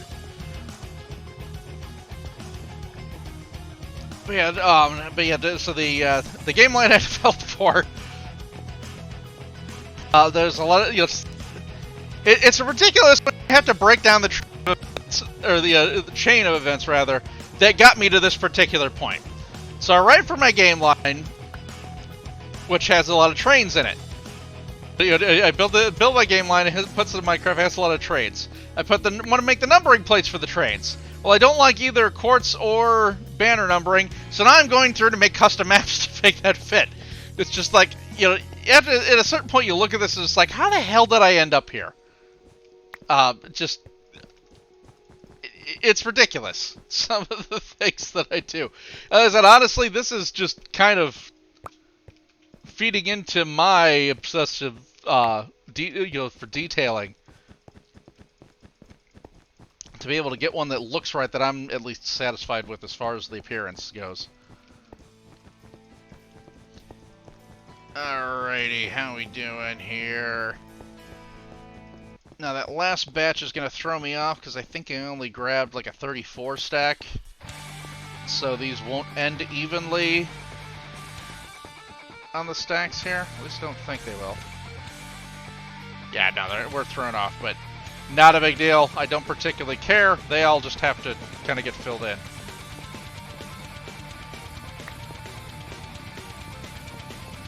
Ooh, one I should check. I hope the I did not think about this before the reset. I hope that didn't throw off the zero tick. As long as it didn't break the... Okay, so it did stop those. Let's kick that off. Okay, so it only stopped the black carpets, the ones that I'm using the most right now. At least I realized before I kept on. Not a big deal there.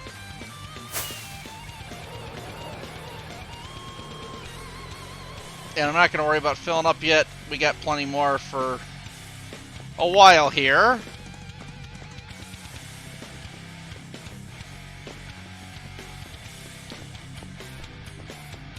But yeah, so this is what I've decided to do with my day today. Oh man. And honestly, I do need to spend some more time sitting and writing. Yeah, I kind of have to work on it when the inspiration hits. And yeah, I can't really control when that is. You know, once inspiration hits, I can sit and write for a couple hours, and I'll just whip through. You know, and I've been focusing on it quite a bit here, so I definitely got some progress. I know what I need to do. It's just a matter of putting the time in to get the writing material down. So it's been making good progress.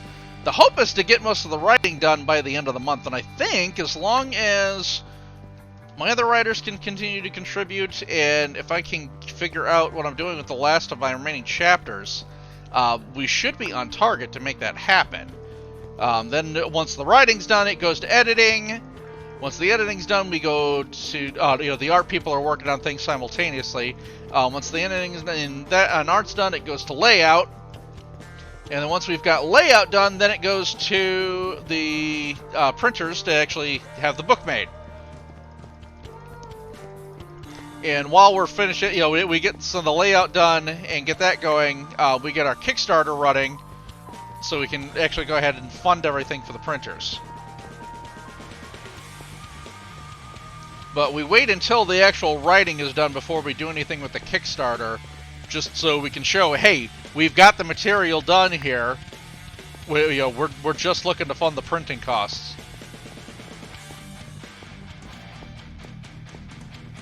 All right. And you know, I really wished I had known I was going to be doing this back when I had first made the black map. But, c'est la vie. There was no way I could have predicted that. You know, that was months and months ago. So there's no way I could have predicted that I was going to need this again. And of course, I can't go back and edit a locked map. You know, especially once I've taken up the carpets from it.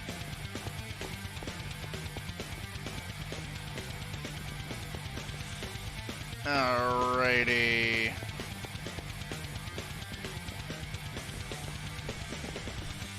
Alright, that has got us a little better than a third of the way, I think. As I said, I think I'm actually going crazy now. Just to do this level of detail just for lettering on the thing. But then I also went through and I made a bunch of custom maps for my base last season just to have computer displays.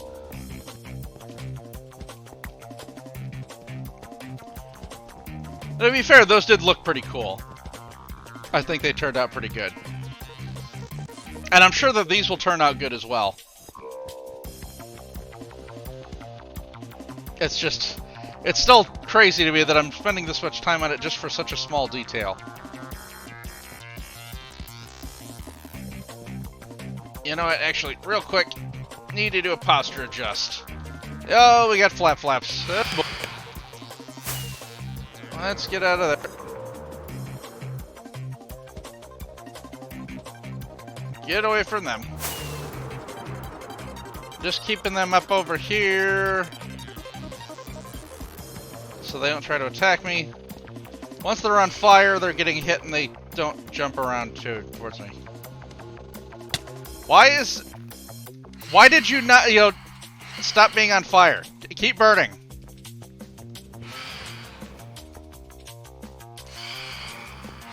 Oh, hey, Copropos, how's it going? I did make the offer, so if anybody's on Scarworld and wants to jump in and help this, if you have any particular use for an AGR map, or you know, the numbers I'm going to be doing, feel free to jump in here. You know, you can have a copy. We're just kind of grinding this out. There's a bunch of people working on some other group project, and you'll see the chat going off there, the in-game chat for it. I have no idea what it is exactly they're working on. I think it's in the Nether, so not exactly sure what's happening there, but all I know is it's not this thing.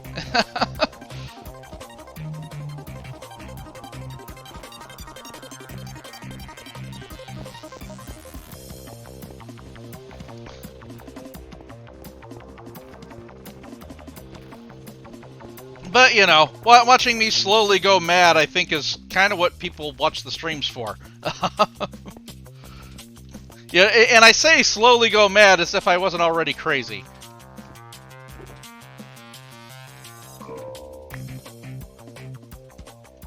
Yeah, I am fully aware that I am nuts. I think it's kind of a requirement. Oh, nice. I need to do one of the multi-item sorters at some point. I probably should have done that for my base this season, honestly. But, you know, just didn't do it when I was doing the build. I probably still could do that, I suppose, if I put that on the top layer of the build for my storage facility. Yeah, and I haven't made any, you know, decisions for it. But pretty much everything I have right now is the bulk storage.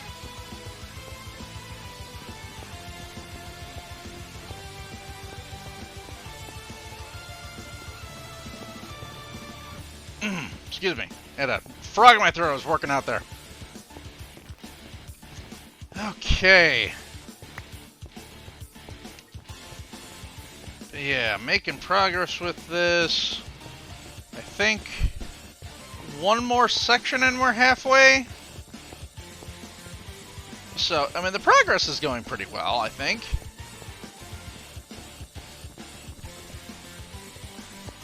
Yeah, no, we did have the dog on earlier, so Sonny was up here. He came up to do his usual pre-game snuggle.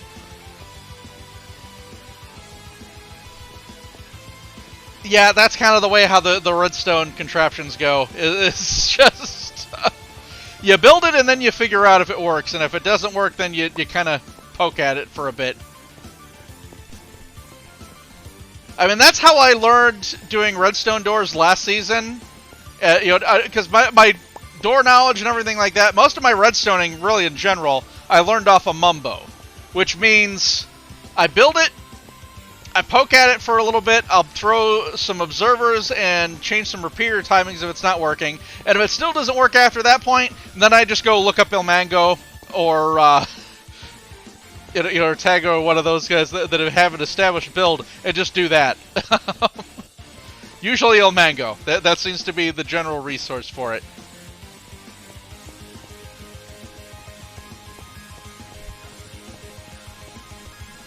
Yeah, no, I built a bunch of doors last season. Well, you were there at my base, so you saw. But for anybody who's watching who didn't see my base last season, yeah, there was doors everywhere. It was Star Wars themed, so you have the sci-fi doors where they're going to go into the walls and that sort of thing. I don't have to do that so much with this base this season. I've got a couple of them just because it's the best fit for it. But you don't really have so much of the high tech like you would in the Victorian era that you would in a sci-fi situation. I don't know why I couldn't think of the term sci-fi. Now this one, the one everybody remembers with my base is the trains, and you know they're kind of the centerpiece of the base. I mean, it's all based off of the rail yard, and that's really the big part of the build. So it makes sense for why my base is remembered as the train base. It will become more apparent as I'm building the trains because I built the rail yard up since that's the major outline. I am working on setting up more of where the steam-powered like tanks and that sort of thing would go. And those sort of yards and things. So I am going to be building up some more of those, and some of the steam-powered vehicles. I partially figured out the. I already had Joey Grind there. Yeah, I said I'm just going to be kind of chilling out and doing this for a while. You can listen to me just slowly go crazy. But I am going to be building up the vehicles, that sort of thing. I figured out part of the design because I did put them on the back of one of the trains. You'll see them on the flatbeds. And this was just looking at pictures from the books that we have written. People had actually done the artist concepts and that sort of thing. That's one thing with my books that I am a little bit nervous about writing, because we do have the miniatures line, and the vehicles and that sort of thing will show up in there. I'm kind of nervous about writing a lot of vehicles, just because people would want them in their army, and I don't know that we're going to do those for models. But at a certain point, with the role-playing game line, I just kind of just write what fits in there. One of the ones we need to do, it's been teased and talked about, and I think I'm going to be doing it for this book. I'm going to be writing up stats for the big steam-powered armored mechs. There's already some written in for... we have these set of books called the Personalities. So they're really just little short booklets. They're like 12 pages. And they're all about one particular character. It's an NPC that you could just drop into the game world. So good for a game master to be able to just drop that in. This is a person you can actually go and meet, and this is some of their goodies that they deal with. You get their background, you get their actual character sheet, and you've got some of their contacts. So different things that you can put in, and different resources to be able to whip out. And there's one of them, and she built up the big steam-powered mechs. So I need to actually write up general stats for them, for the ones used in the regular army. And I say regular army when they're going to be specialty units. There aren't going to be that many of them, but I need to write up the actual stats for it. And I'm really just going to be kind of borrowing the stats from the existing writing. Oh wow, we are whipping right through this, aren't we? Okay, there's some carpet there. We got one more shulker. Fill up the rest of our load here. Alright, and we are we're past halfway, I think, on the map. I'm pretty sure this is past halfway. If not, then we're just about to hit it. I'm not going through and counting the vertical lines go down. But yeah, so we're going to need a little bit more carpet here. Hopefully with the carpet duplicator running in the background, we'll have that all filled in.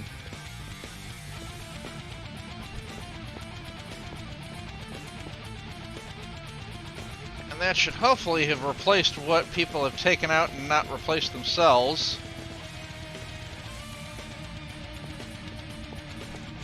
Alrighty.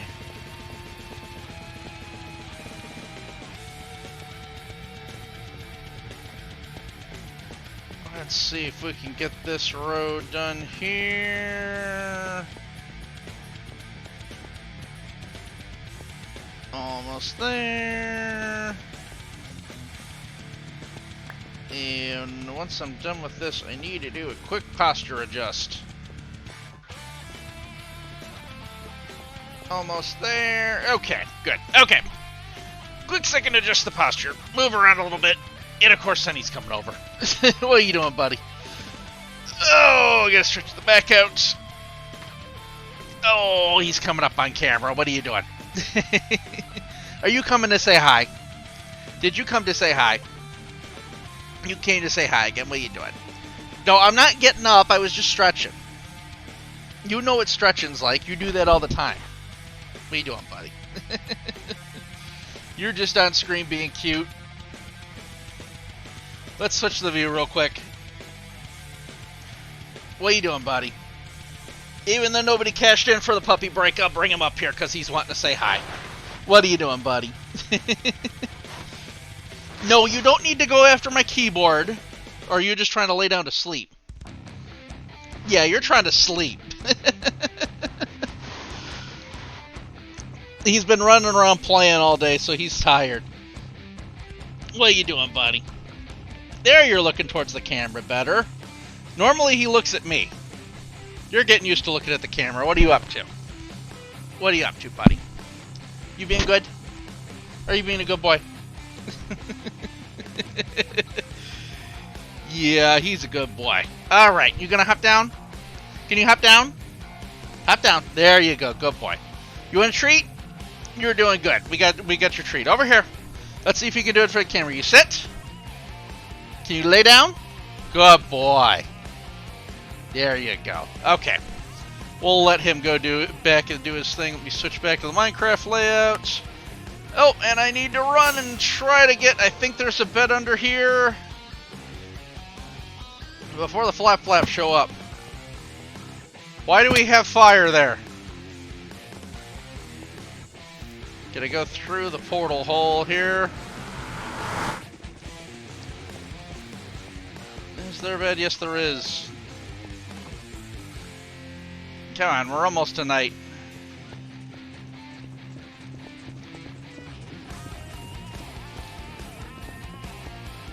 Come on.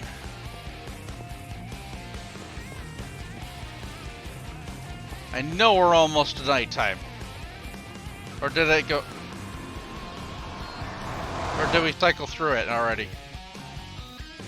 Okay, I guess I'm going crazy. Well, since I'm here anyway, let's grab what we can as far as the carpets are concerned.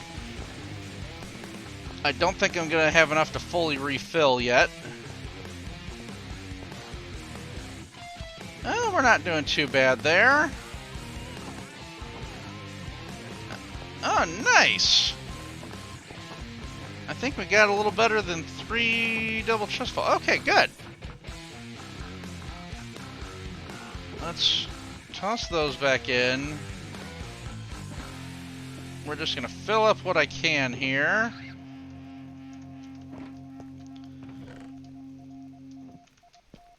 And actually, since we have this many, I'm pretty sure that should be enough. We can go ahead and cut this down.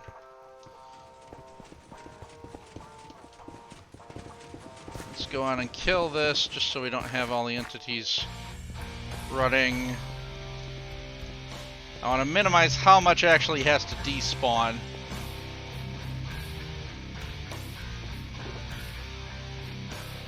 And really, I just need to start placing all of these down here.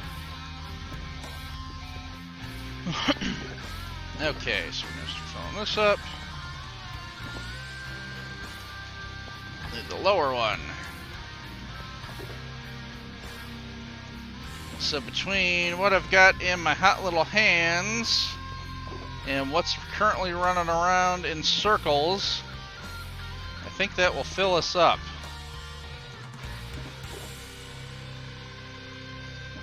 And you know, once I go to destroy the maps, I may end up having more carpets than I need in there. If I do, it's not the end of the world.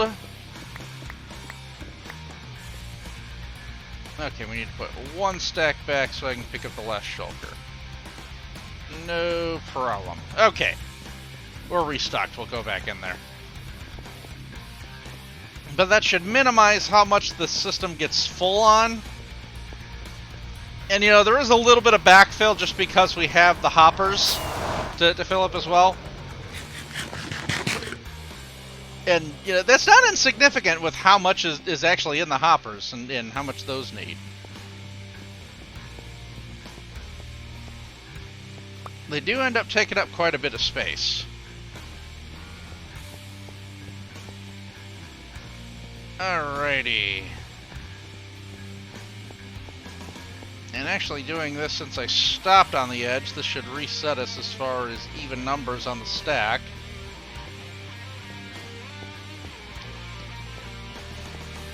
Here we go.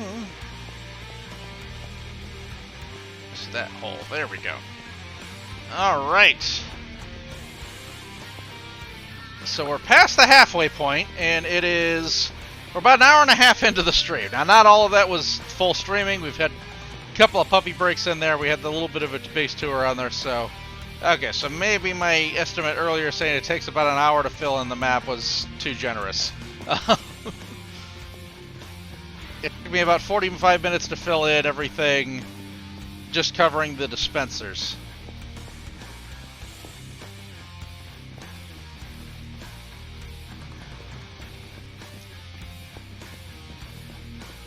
But yeah, this is gonna make this interesting. As I said, once I get to the actual lettering, it will be a little bit more interesting. Should hopefully not be too complicated. Did I just hear... Okay, I thought I heard an arrow there. It must have been the music. Okay, if I can stop doing those.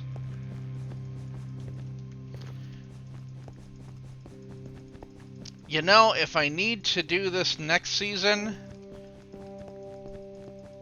and maybe I'll still even do it this season, I may just go through and make... I'll leave the black base down here when I'm done, and just go through and fill in all the letters. Just make the entire set, and so that way we have a map with letters, and then we can just sell those.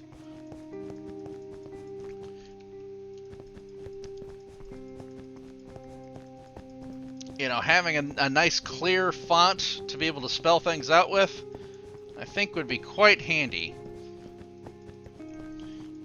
And like I mentioned before, I really wish we had a way where we could have transparent backgrounds on maps, so that way you could just put it down and then it's just the letter over whatever block it has. Unfortunately, the maps don't work that way. The only way I could do that would be if I was to,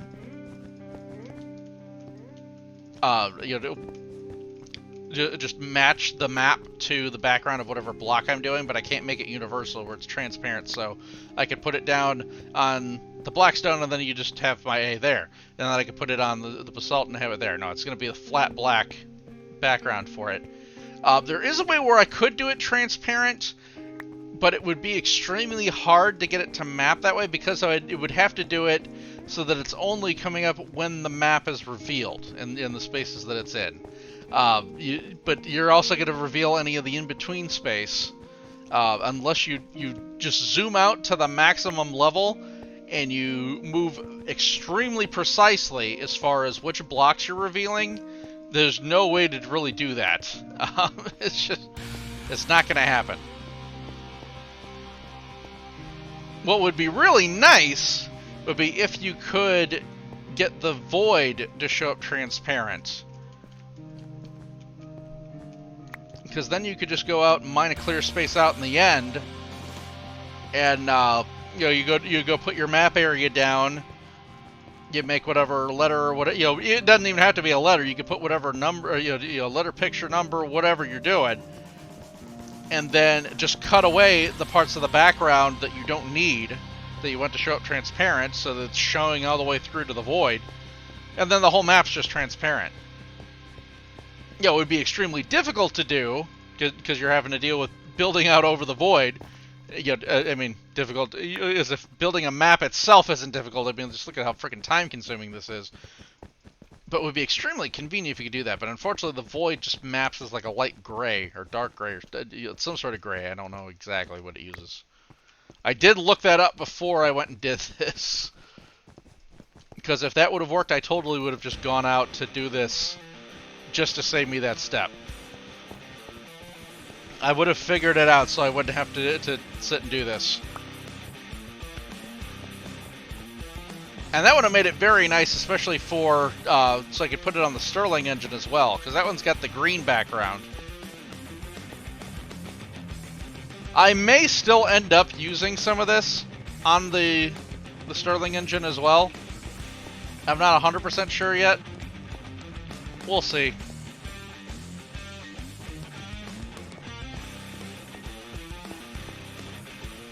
I don't know how a flat black would look against the background of the green.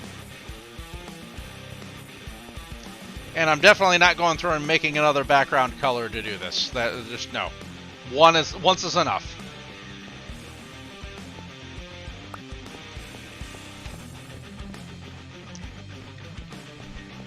I mean, honestly, if I was going to do that, then at that point I would go hit Map World, and I would just make the letters there, because that's all grass, and that way it's already green.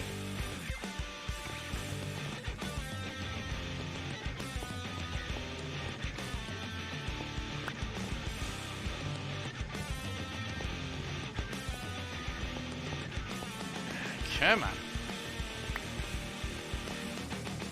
Jesus, come on.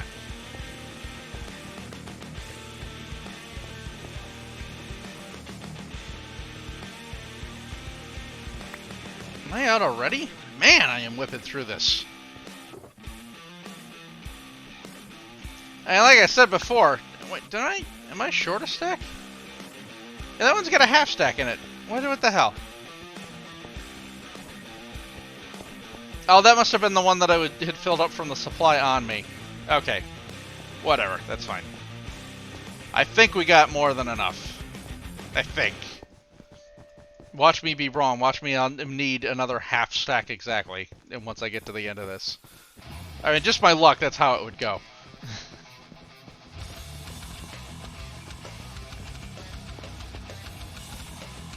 Alrighty.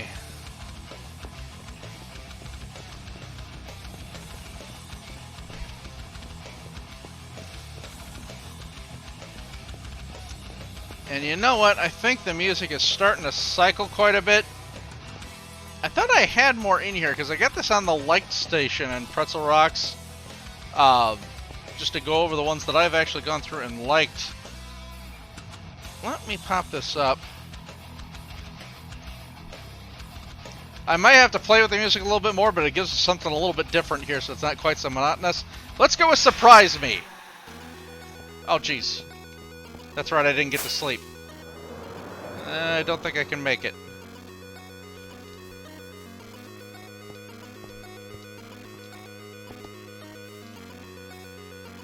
Come on, you flying jerks.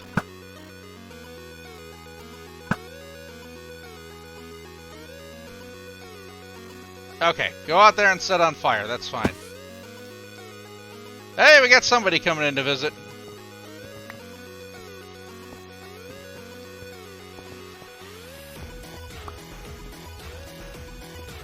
Oh, it's Kubo. Hey, how's it going? If you are ready, if you are here to place a hand, then yes, I will take the help I can get. I will go ahead.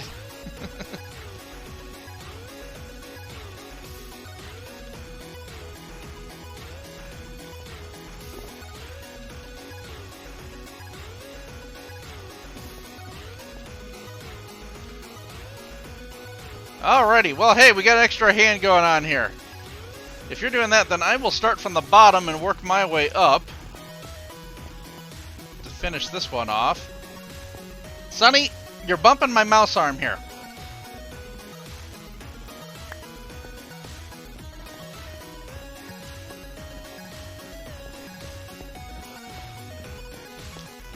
Alright, well that will definitely help if we get an extra hand coming in. So thank you very much, Cuba. I don't know if you're still actually watching the stream at all. But yeah, definitely appreciate it when people come through to give a hand on the and doing the maps, just because this is so long and tedious to get set up.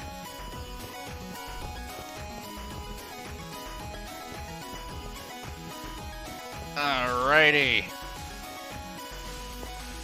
Yeah, I definitely prefer for this bottom layer to do it coming from this direction, just so I don't actually, you know, go and fall in the trench. Oh, stream delay. Okay. I don't know if that's my network. I don't think there's anything going on here, unless there's an update being pushed out on the work computer. Which, you know what? That's actually possible. Let me finish this row, and then I will just turn to the side and shut off the work computer real quick. Just to save that, because I don't need to have that on for the rest of the weekend. And yes, they're going to have to push system updates, but you know what? They can do that later. Okay. Give me a second here. I'm going to shuffle over here to do this. And I got to move some breakfast leftovers out of the way. I'm going to shove a bunch of leftover items out of the way here.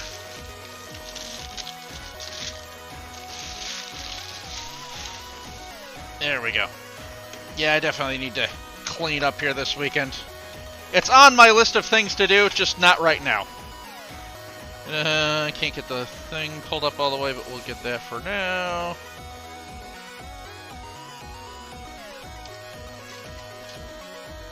And we can shut it down.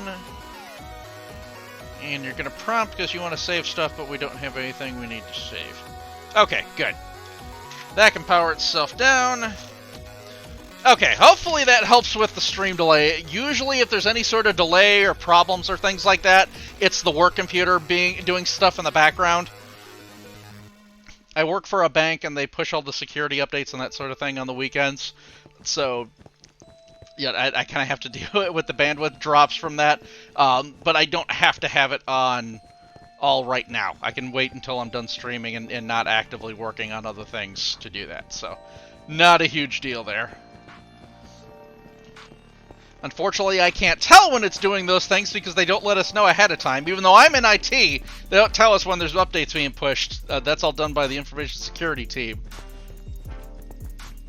I'm on the troubleshooting team. I'm the ones that the bankers call when their programs don't work. And, you know, for everything else, too. Even all the stuff that I can't fix.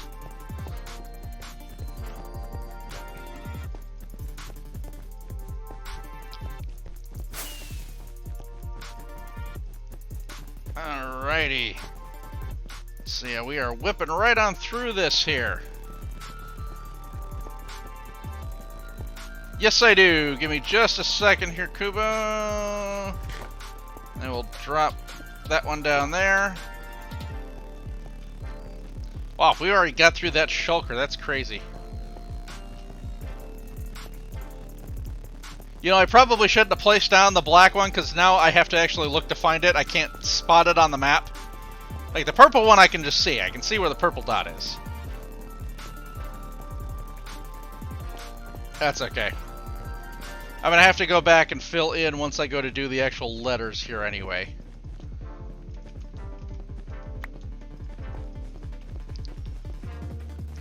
Alrighty. Just keep on whipping through here. And yeah, for anyone watching, let me know as far as the music choice is concerned. If you prefer me keeping it, like I said, right now I just switched it over to Surprise Me. So it's just playing stuff at random. I have no idea what's going to come up. But I have had it set up on, it's mostly like rock and metal, because that's what I tend to listen to. And it's just the ones that I can get on Pretzel Rocks for free that are both YouTube safe and Twitch safe, because I upload my my videos onto YouTube afterwards. So you know, you gotta make sure it's safe for both. Having both of those filters on and all the stuff that you can only just get for the free end severely limits what's available. So I can't always pull everything.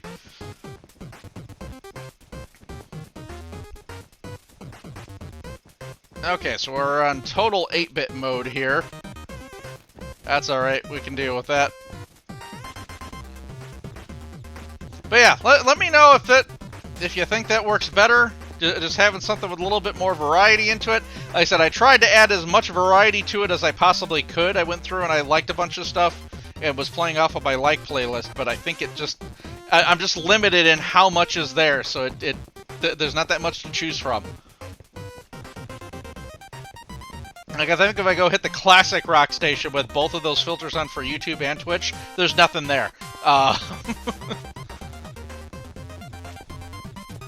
And, you know, so, alright, well, that's good. And, you know, as the channel grows, if I end up making more off of this, you know, because I get the affiliate thing now, so if we do get subscriptions, that sort of thing that cover it, I don't have a problem going and, you know, spending the subscription to increase the quality to be able to do that sort of thing. As I said, I'm not looking to make a living off of Twitch. This is just me doing it for fun. But I did the affiliate thing because, you know, I can. And I figure having that extra little batch, you know, that extra incentive gives me some freedom to do some extra things. You know, that could, you know, if somebody subscribes or does bits or whatever, that could help pay for another game that I pick up. Or I don't know that I really need anything else hardware-wise.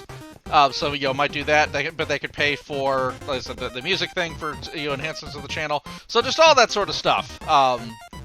Just create some options there. I'm going to drop that one down. And leaving the shulkers behind does free up an extra stack on my inventory here. Alrighty.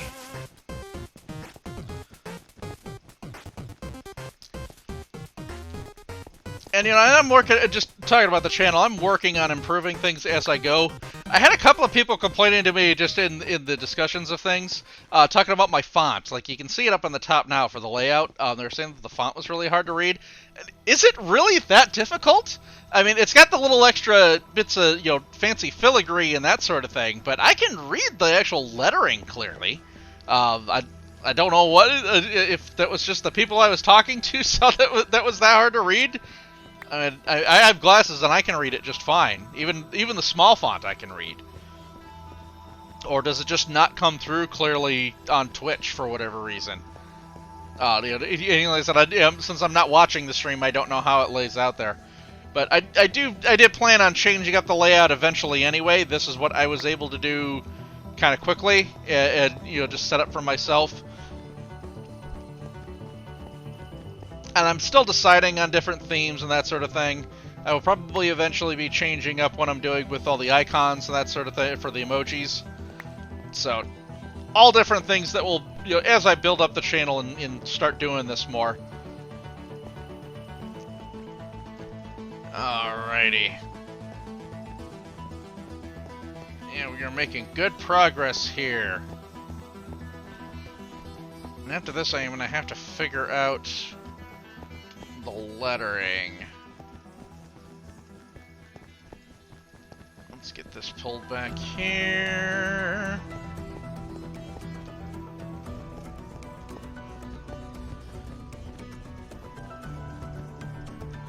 So we're coming up on the 2-hour mark.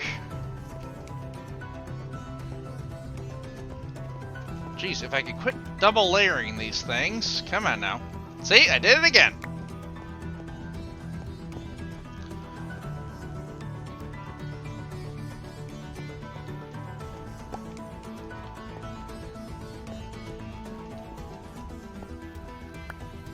I was in a groove for a while there and I lost it. Okay, at the end, quick sip of tea. Yeah. There we go. Keep me hydrated while I'm just sitting here talking for 2 hours straight. Ah, they're back! Alright, let me go. Can I get into the bed?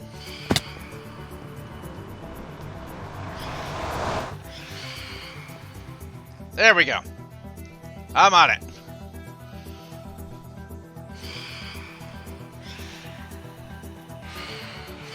We are getting rid of the flaps. And I know I say it every time, but I'm so glad that that became a thing. I posted that in one of Scar's streams, and he just started cracking up. I'm glad that's become a thing.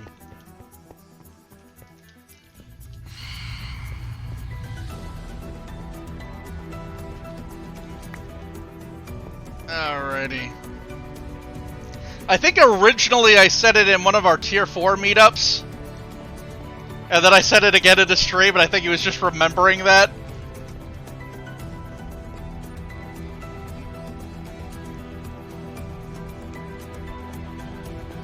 Alrighty. Let's get these whipped through here.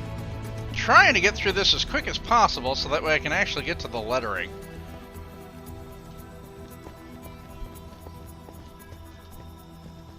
And there's really not a solid process, I think, on this, or any one defined process to use for it.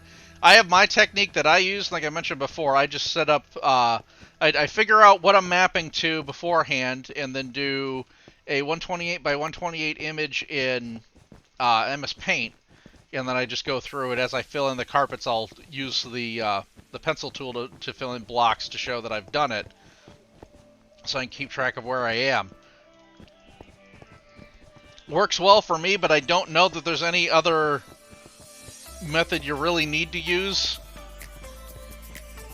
I don't know that there's a mod or tools that will do that. I know there's the ones for like builds that will tell you which blocks to place and that sort of thing. And I mean, I suppose you could do that for the color blocks, for the carpets, if you load those in ahead of time. But, I don't know. I don't know that I really want to have to build the same map twice. You know, to build it in creative and then actually go through and build it again in survival. I mean, even if you're in creative, this is so tedious. It makes sense more with creative, where with the variety of blocks and that sort of thing. So you don't have to gather resources. You can get what you need. You just have it in the inventory already. All you gotta do is scroll through and find it. But when it's just carpets and I have all the inventory on hand, you're not really saving yourself much time there, by comparison. I don't think, anyway. I mean, maybe, other people could disagree.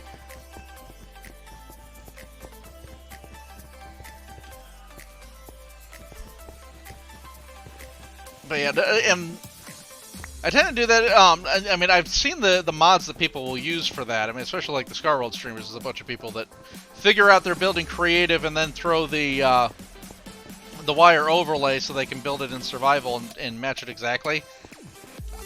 I mean, I can see the appeal for it, but I like calling an audible as I build through things quite a bit, and I think that would bother me more if I'm, making changes, because it's always going to show up in red when something's different from the wireframe. And I think there was ways where you can turn that off for certain blocks and that sort of thing, but that just seems way too tedious to me. It's like, I can do some preliminary building creative just to kind of get an idea of what I'm doing, but that's not where I want to do the entire build. I want to actually do the build in survival. Okay, fine, we'll leave that there. Not a problem for the extra block that way. Alright. So how are we actually doing on the carpet supply here? Once I hit the end of the row, we'll be able to do 2 more rows. And I think we had just a few more left in the box that I had over there. Actually, once I hit that block out there,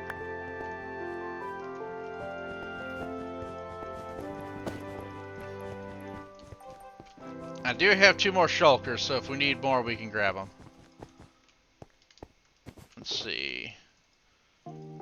That should be enough to finish this row. I'm going to go ahead. So, Kubo, if you need more, I'm sticking my other shulkers down here. We're almost done with this. And then I got to figure out the letter.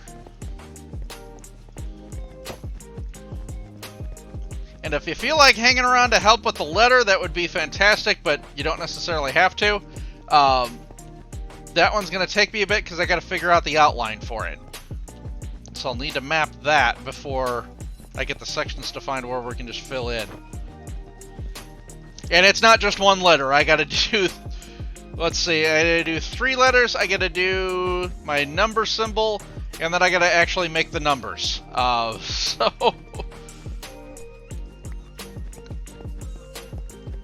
yeah. Like I said, I've kind of gone crazy with spending this much time for the details just for this little bit to put on the engines. It seemed like most people, from where I'd shared it, most people seemed to like the quartz blocks more. I don't really like how big they are, just in relation to the engine. If I could get that to work better in more micro detail, I think that would work a lot better. There is also the banners, which I think work a bit better in scale, but they're just too blocky, I feel. I mean, yes, that's Minecraft, but it just doesn't have the right look, I think. So doing this with the maps, I think, is going to be the best bet to actually get the look I'm going for.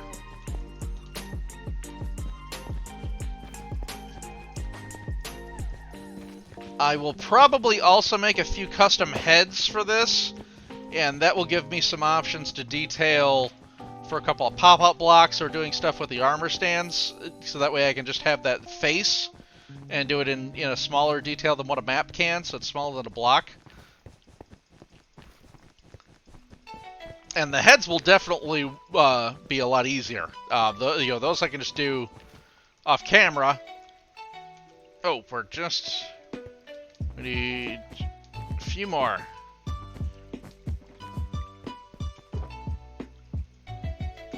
That should be more than enough, especially with what Kubo's grabbing there. And I will stand on this side, so hopefully we're not running into each other. But yeah, I was saying that, so the custom heads will definitely go a lot quicker to set up. I just have to die a bunch to make those. But as far as actually making them is concerned, that's a very easy prospect. For this, you actually have to put in the time to build it all the way in Minecraft.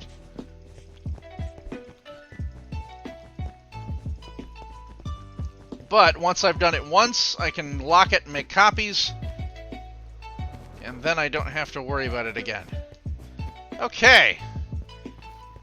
So, we are now done with the black. And actually what I'm going to do... Thank you very much for that, Kubo. That was fantastic. I'm actually going to go ahead and just throw the black down in here.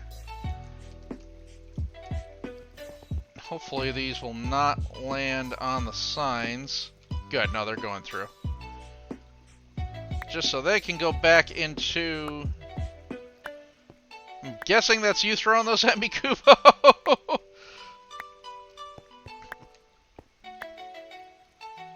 Let's try doing this one. Just so I don't have to keep clicking. Which is going to be interesting from the outer view, because it just looks like I'm throwing up black carpet.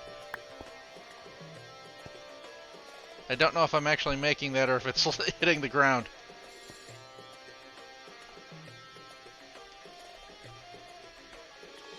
And I don't have an unloader system to be able to load these into the water stream. It doesn't come up as often. Not something we really saw the need for. Oh yeah, I suppose I could do Control Q, couldn't I?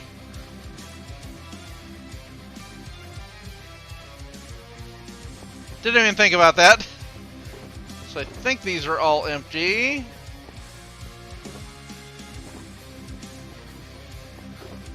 Yep, they're empty there. So now I can go get the white carpets. And we can get the lettering going here. Ow. You know, if I had to do this again, I would not... I mean, Commander Cascade's the one that built that stairway going down. I definitely would not have done that myself. But yeah, let's get our shulkers down here.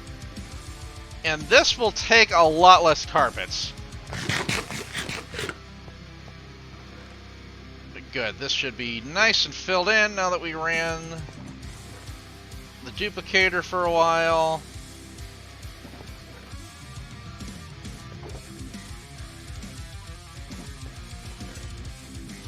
Okay, that one's fine, we'll let that do its thing. Let's just dump these. Oh, that one still has black carpet in it. We missed one apparently. Alright, that's fine, we'll manual dump that one.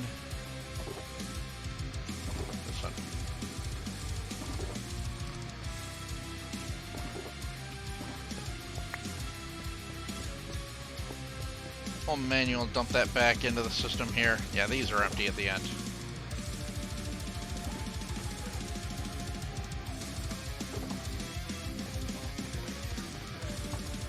There we go. Okay, cool. So we've got that. That one full.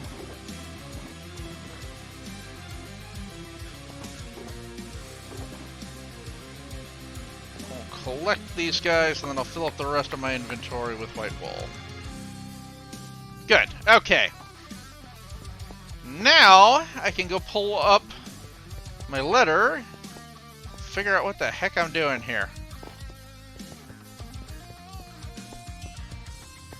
Okay. So, we're on the map, we got the black background. We're all good and copacetic there. Now I need to pull up on here, and I'm going to switch over to the monitor layout so you can see. Very simple, MS Paint. I need to figure out where exactly my spacing starts.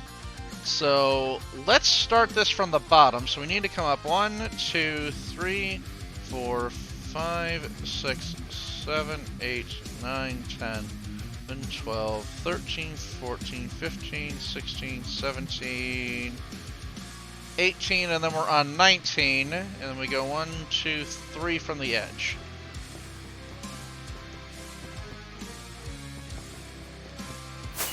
Let's just rocket over here. Okay. So, 1, 2, 3, 4, 5, 6, 7, 8, 9, 10, 11, 12, 13, 14, 15, 16, 17, 18, and then we're on 19, and then we need to go 1, 2, 3. So we start here. Alright, so we got 1, and then we go up 1, 2, 3, 4, 5, 6. Oop. We'll do.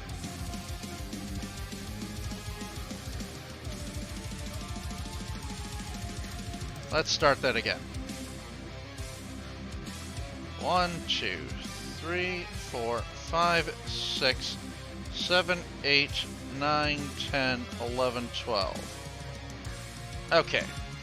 So 1, 2, 3, 4, 5, 6, 7, 8, 9, 10, 11, 12.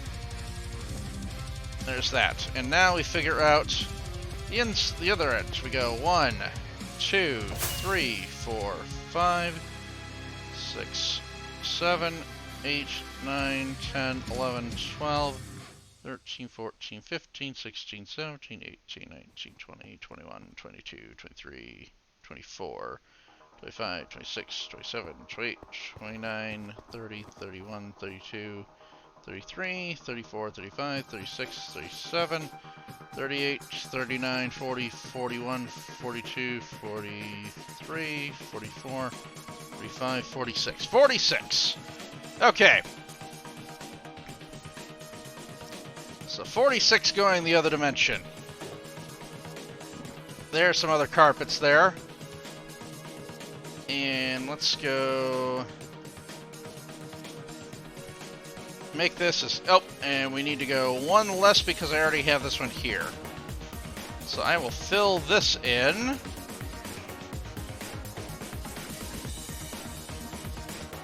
And this I can just kind of go along. Since I'm walking on top of it, it makes this very easy to place. Oh, I could probably switch back over to the Minecraft layout so you can actually see what I'm doing here.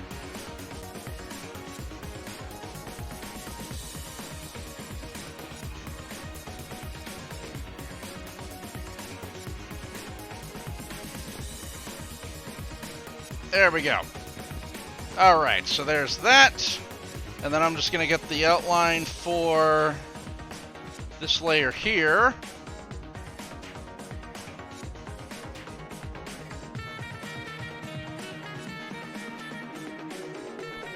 Yeah, definitely much easier to place.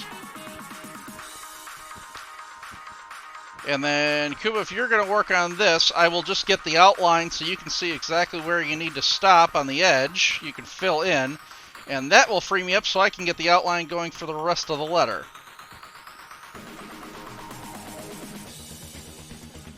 Now, if you noticed on my other layout from the screen, this one's very blocky. I'm going to try and smooth this one out, so I do need to kind of eyeball it a little. And then we can just fill in to this line. Okay, cool.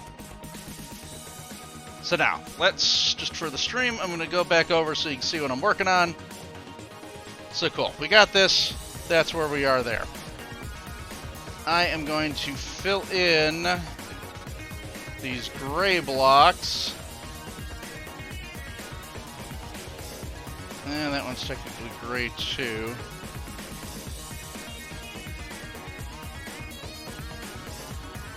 Let's just do this along the whole thing. Yeah, and I did not prep this part ahead of time.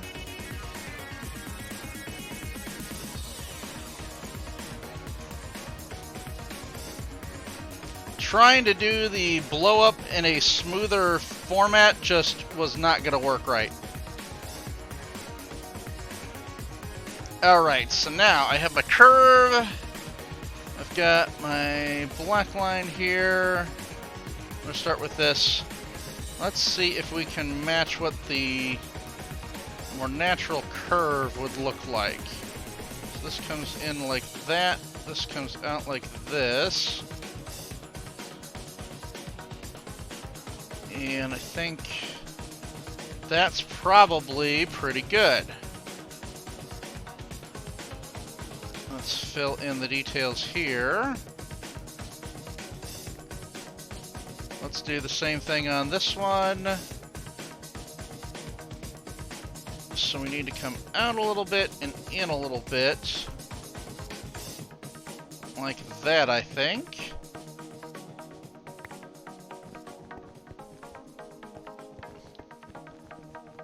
Okay. And holy crap, Kubo, you are working fast. Let me really quickly see. I've got a feeling this one's bigger on the other side, isn't it? If I just... Oh, I need to go inside of here. So same height, but yeah, it's... Let's see here. So it's 46, 47, 48, 49, 50, 51... 52, 53, 54, 55, 56, 57, 58, 59, 60, 61, 62. Okay, so it's 62, and then 1, 2, 3, 4, 5, 6, 7, 8, 9, 10, 11, 12, 13 in the middle. Okay, so we can figure that out. So we need to come over 13. I'm going to go ahead and put carpets down, but these aren't going to get filled in. This is just so I can space it easy. So 1... Oh, actually, let's take that. Here we go.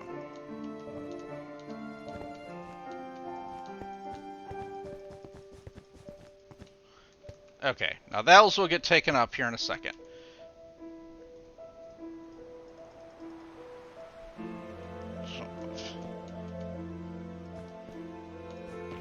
Nope.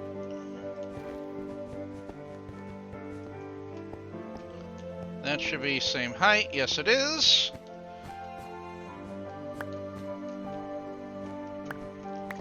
We'll just bounce this off of here as much as we possibly can. Alright, and now this is 62 across. So we're going to go 62 minus one more because we did the one we're standing on right now.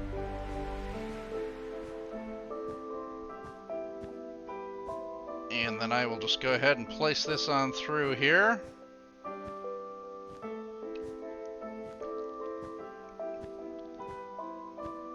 So that will give us our base layer.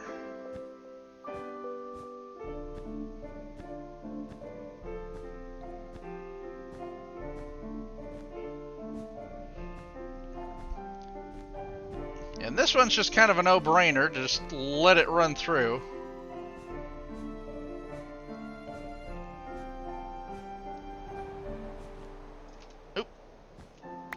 Take the one back here.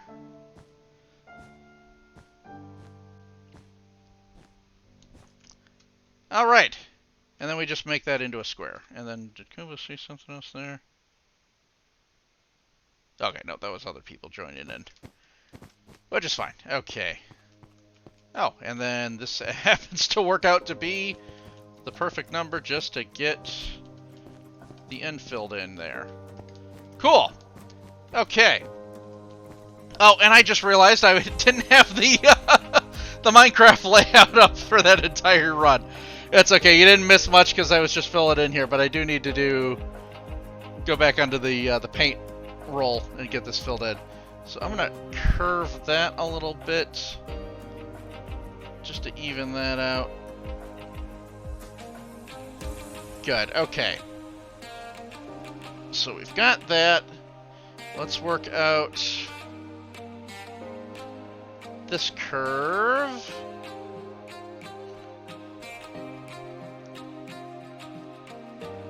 That one moved completely over from where I wanted it to be. Okay, you know what? Heck with it.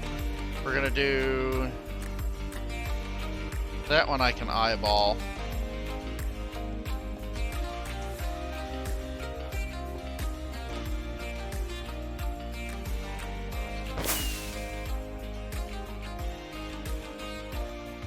That looks like a good curve.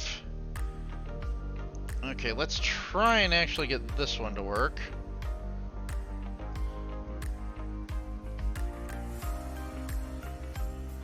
Nope. Okay, we'll fill that in because I want that down a little bit.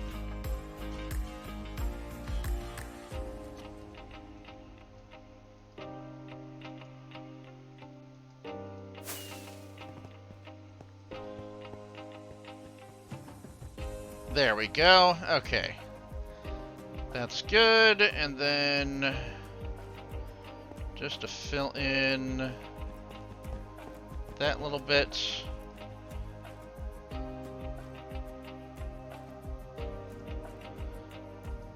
Good there. Excellent. Okay. I think that has got the spirit of what we're looking for here. So now I need to figure out where the heck I'm going off of this one. So 1, 2, 3, 4, 5, 6, 7, 8, 9, 10, 11, 12, 13, 14 off of this one.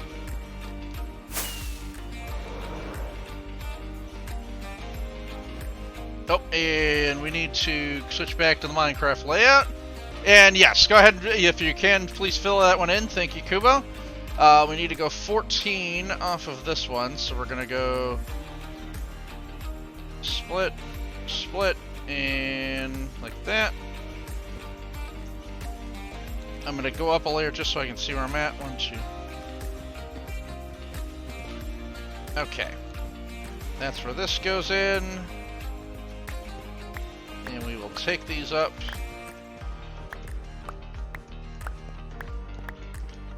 Okay. So now this curve goes up 2, then 1, then 2,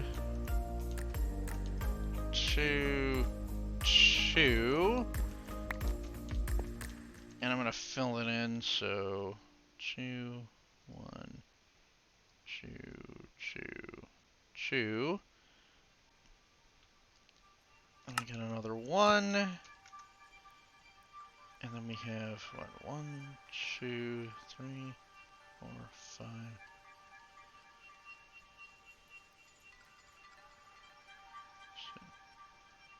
12.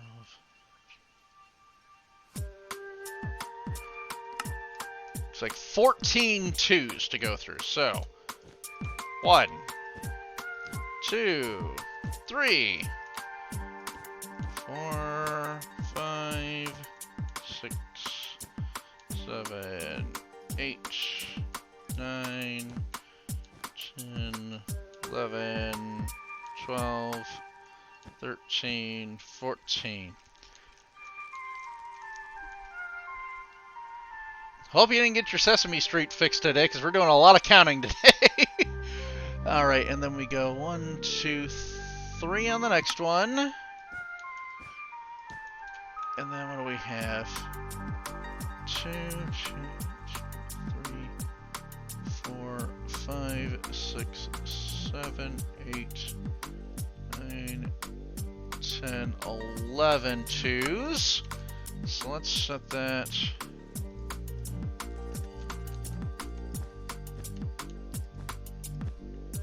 We'll just do this until I run out of carpets here.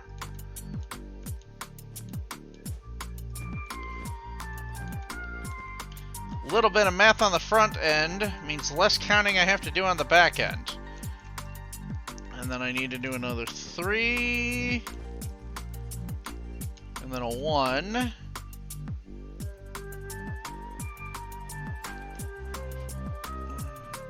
2. 3 2s. Oop.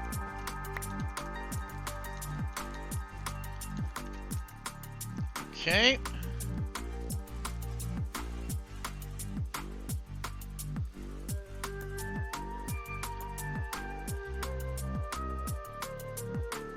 Oh wait, I lost track. Where am I?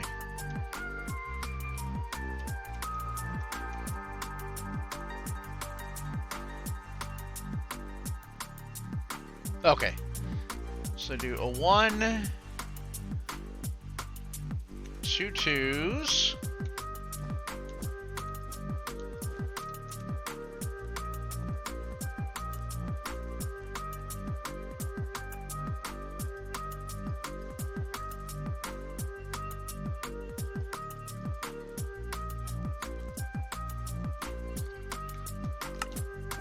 Oop.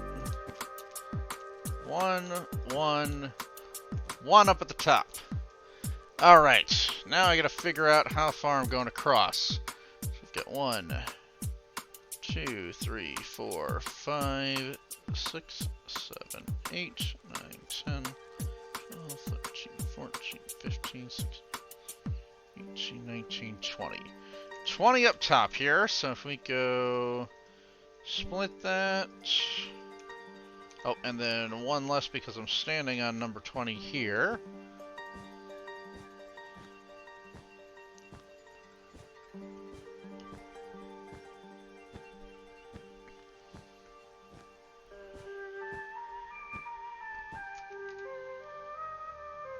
Alrighty.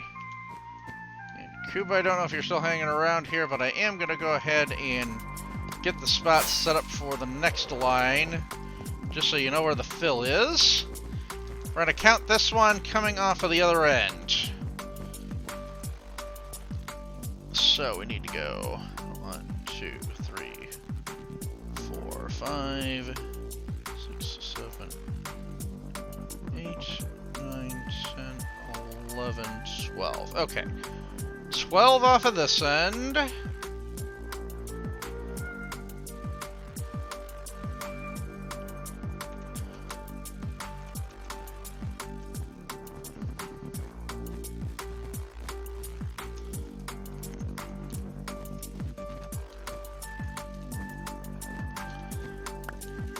And then it starts here. Okay.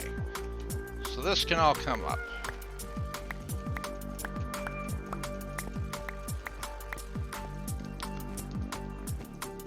Alright, so we're coming here. We need a 1, a 1, and a 2.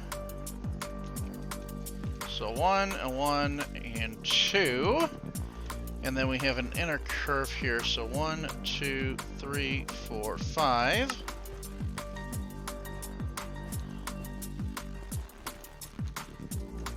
Then we go 1, 2, 3.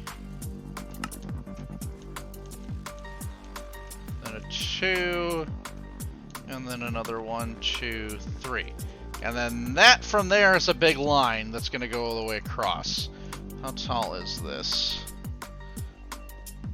This goes up 1, 2, 3, 4, 5, 6, 7, 8, 10, 11, 12.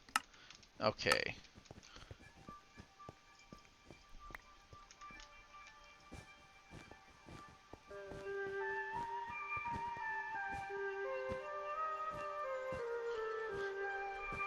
And you know what, I'm going to do one more of those just so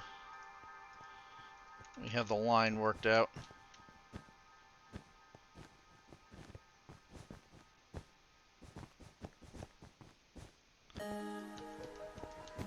So that's the bar going across. It's going to continue that way. And just so I know where I'm at, I've done this, and then I did 2 more here. Now, for this curve, so this is a little bit off, but I need to figure out where I'm at here.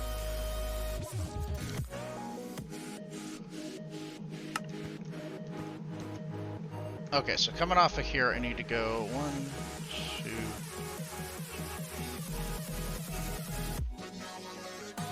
You know, I need to do this.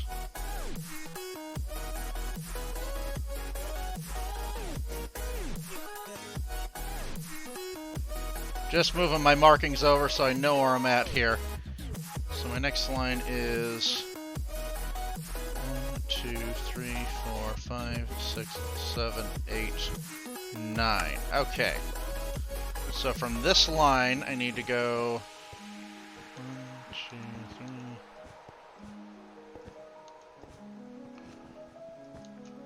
3. Okay. So that there is where the space goes. Then we go up here. 1, 2, 3. 1, 2, 3.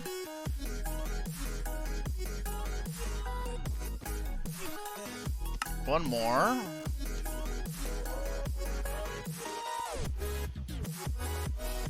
Then we've got a 2 and 2 1s. So 2 and 2 1s.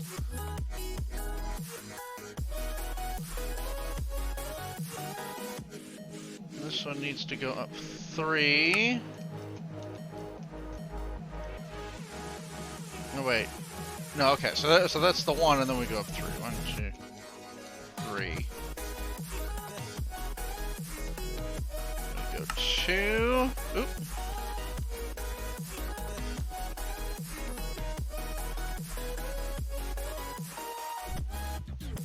We need to go 1.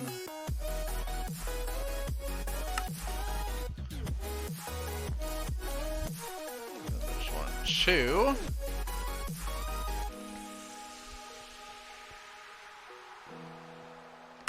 Alright, and then we're gonna go down 1,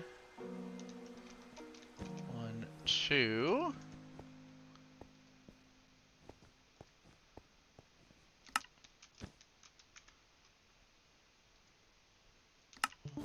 Oop.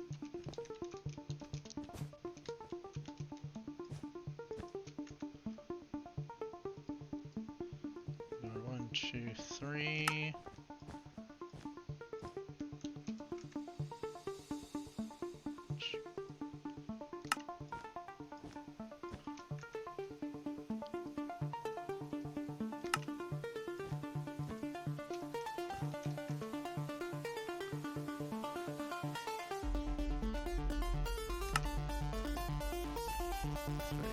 Four on that one. Then 2.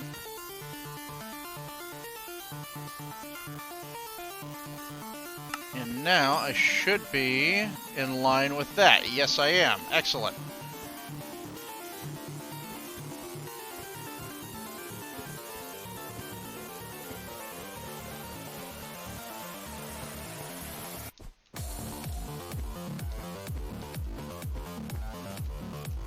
Okay, so for this one here, we can go straight down.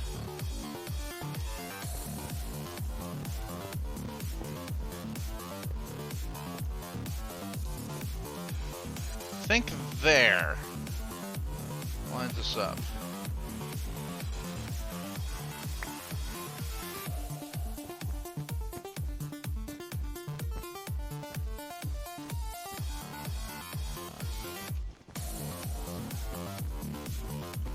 That's a lot of filling in. Okay, so coming off of that, then I need to go over another 1, 2. Then I go down 1, 2, 3.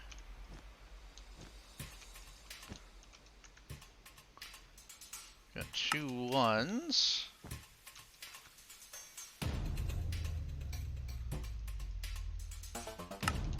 Down 2.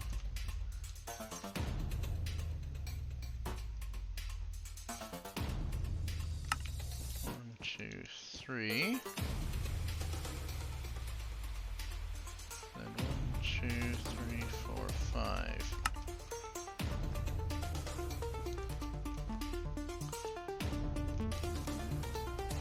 No, hold on. How many am I off by here?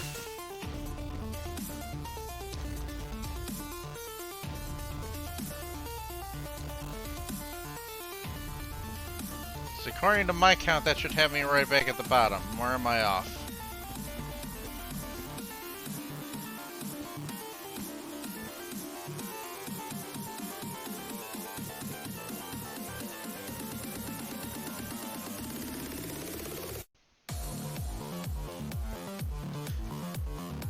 Oh, I missed another 3 count here. 1, 2, 3. Then...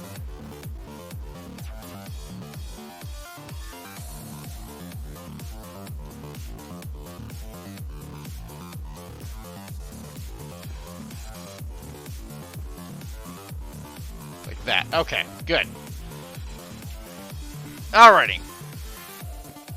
Now we gotta figure out the curve coming up from the other end here. How many do I need to go over? We need to go 1, 2, 3, 4, 6.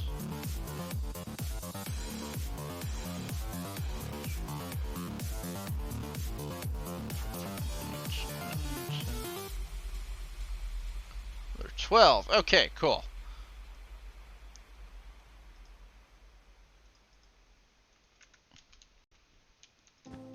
Alright, so we're gonna go over like this. Then we drop our first one down here now.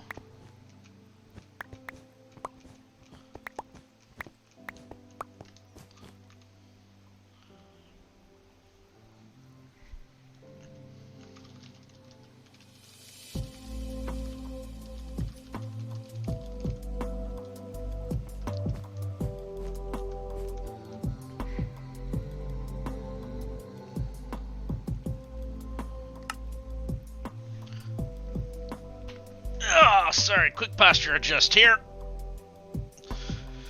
Stretch the back out. Ugh. No, Sonny, that doesn't mean it's time for you to jump on my lap.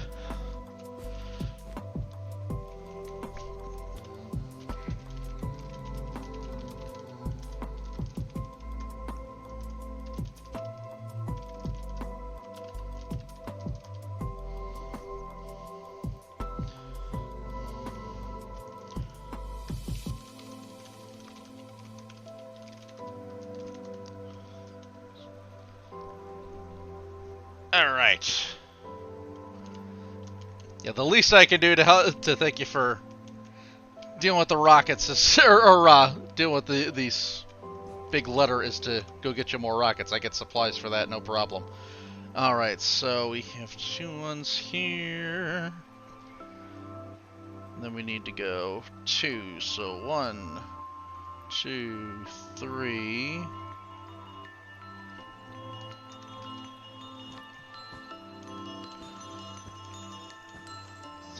And then there's a 1, 2, 3 here.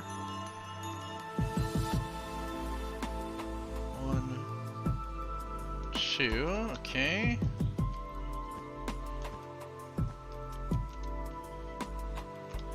And that one's 1, 2, 3.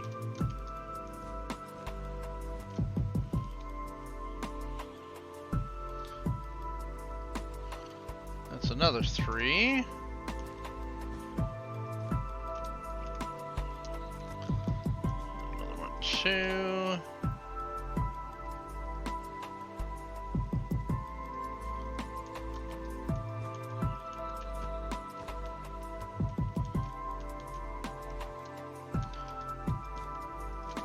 Two. Another 3.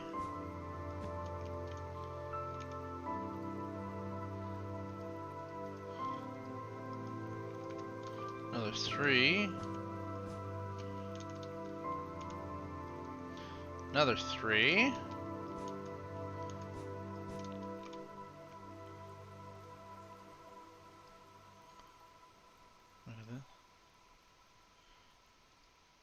Okay, these are all three. So there's 1, 2, 3 threes.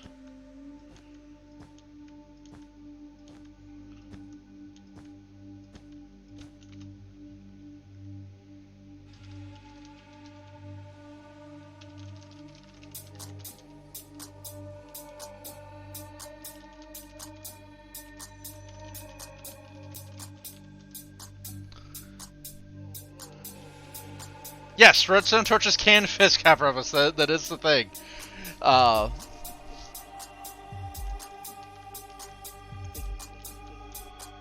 If they get burnt out, then yeah, they'll make the fizzing noise. Alright, and then we need to go, let's see, 2, 1, 2, 3.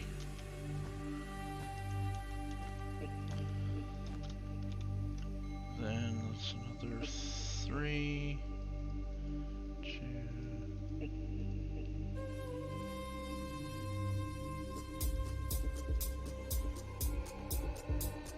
Okay, so another 4 threes.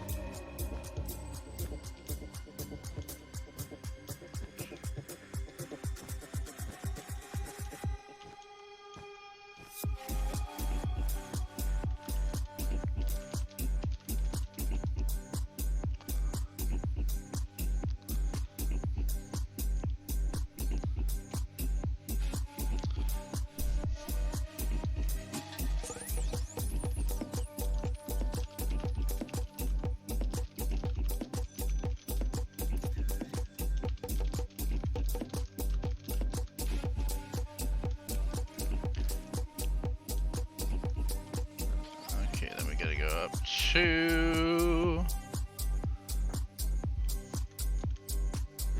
2, 3.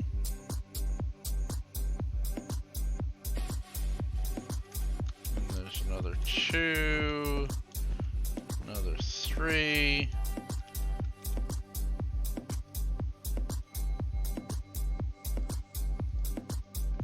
3 2s. And a 1. Perfect! And that means I did it right! So there's the layout. You can see the outline for it.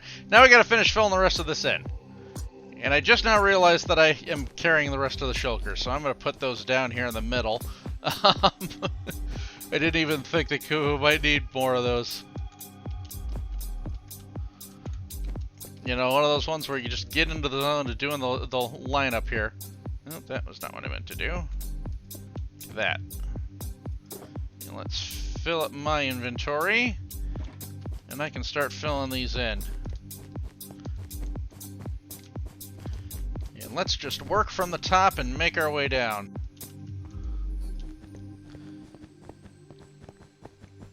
Okay, cool. Yeah, you just went and grabbed for the chests.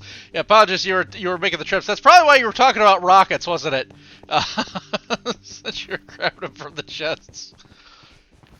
So I wasn't paying that much attention to the chat because I was mostly working out where the heck all the positioning is for these things. So this is extremely tedious, although not quite as bad as doing one that's in color. Oop, I do not need triple stacks.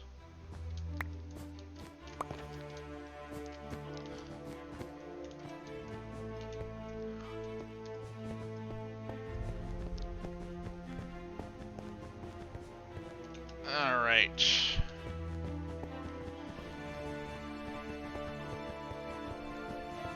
And I may not go through and get the rest of the letters done today. Once this one's filled in, I think I may just go ahead and call it for the stream. I do have some other things that I need to get done today, other than just continually streaming. And I don't think you guys want to, sit and wait around while I'm, like grabbing laundry and that sort of thing. I got stuff in the dryer, it's got to get folded and that sort of stuff. But we'll wrap up getting this letter done at the very least before we close out the stream. And I may just go on and get the rest of these done either off camera. I'm not sure if I'm going to stream the entire letter making process. I said it is so tedious, so it's one of those ones where I can just kind of pop it in a stream, chill out, talk for a while. Which I did quite a bit, but I can only talk about myself for so long. Yeah, I'm not going to do a stream with the laundry. I also do want to take Sunny out for a walk here before we lose all the daylight. Give him a good walk around the block. Now that we're actually getting out of the winter weather, and it's, you know, when I'm warm enough and too dry enough where I can actually get him outside, I want to do that as much as possible. And now that we're out of daylight savings time, I actually have some daylight a little bit later in the day. You know, I can deal with these things. It's not like it's getting dark at like 4 p.m. Because it's just about to hit 5:30 my time. Alrighty. But yeah, this makes it, when it's one color and I'm just filling in the block, it makes this so much easier. It's just hold down right click and just keep walking sideways. I don't even have to think about it. The carpet blocks me in, so I can't possibly go out beyond it. My only issue is if I triple stack, and then at that point I just punch it off.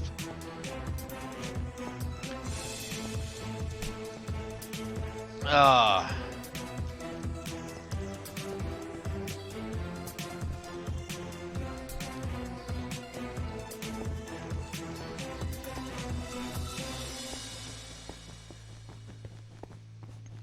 I don't know how enjoyable this one was for people to watch, but I hope everybody, you know, like just kind of chilling out. Instead of just create something to put up in the background, give you some noise to focus on for a little while.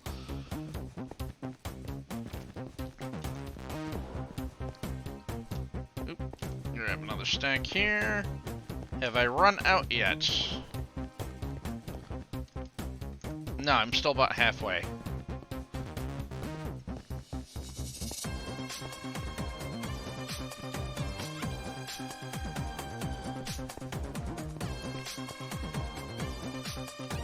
Yeah, I'm a little bit outside of Chicago, so, I mean, in the city, it is definitely very windy. I'm not, you know, I'm in the suburbs, so I'm not in where most of the wind is. I'm going to move that so I'm not getting myself stuck here. There we go. So it's generally not too bad. I mean, I don't really get the lake effect stuff going on. We're too far away from the lake before that becomes a problem.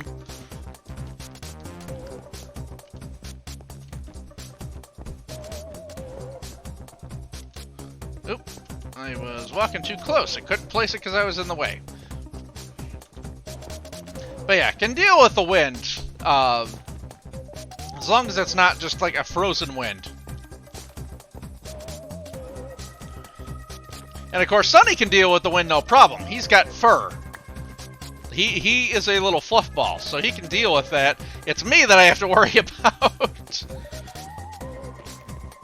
And how much I can stand.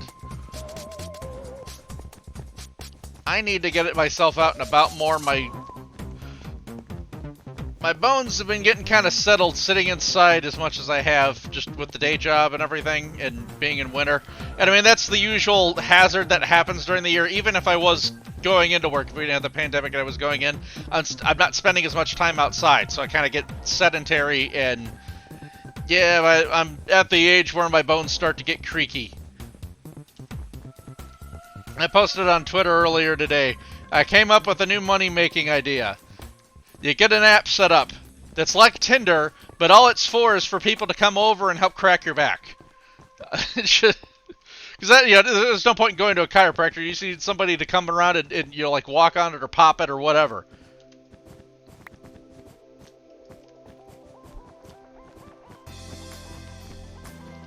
And you know, if you're single, you don't have anybody to do that for you. Awesome.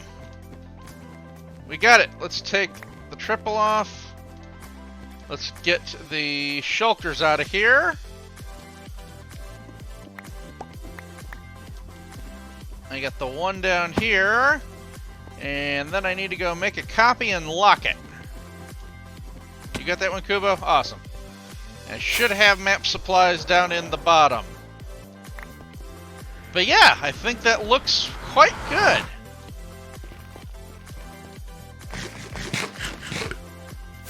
Alrighty. Do I have blank maps? Oh, actually... apparently I don't have any blank maps. Okay, I gotta head back to my base anyway. Let's do this then.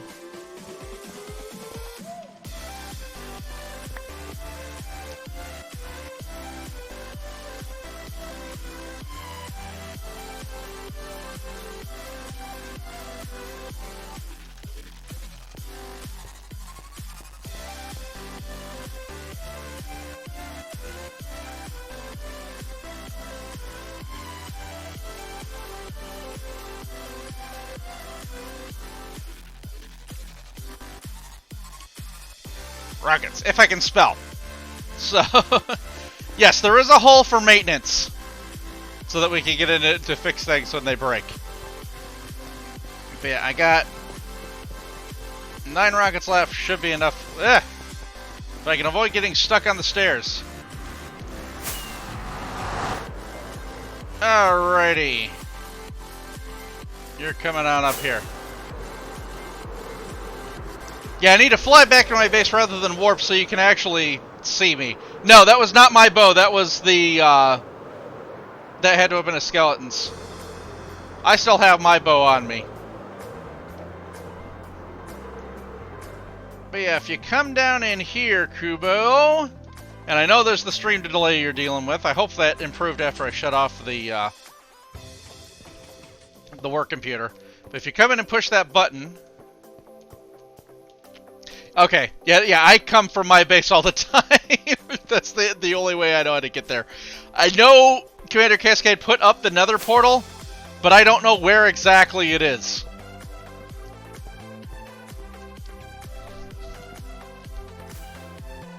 Just in the nether.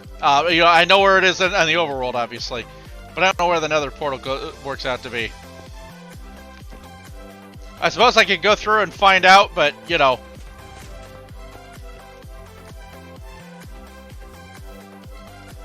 Oh, you're heading back. Okay. If you're going to be back in a moment, that's fine. I will then go in and get the map supplies here. We need to get some iron. So we're going to make compasses. So this is what? 4 iron stacks, I believe? And then I need a stack of redstone, which... that I have in my redstone shulker boxes. Pop that open.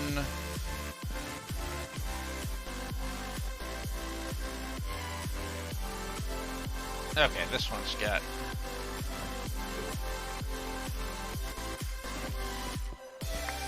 there. We will pop the redstone box in. I can make stack compasses. Then we need a bunch of paper.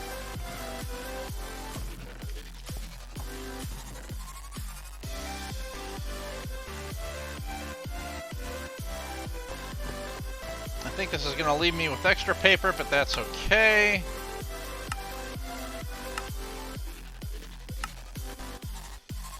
Yes, that leaves me with 1 extra stack of paper. That is fine. I'll toss that in there. Cool. So now I have some empty maps. Do I have some glass panes where I can lock it? I think I had glass panes there, but... okay, so you're in here, Kubo. I can see there. Like I said, I know this is a stream delay. I don't know if you can see where I am in the stream delay.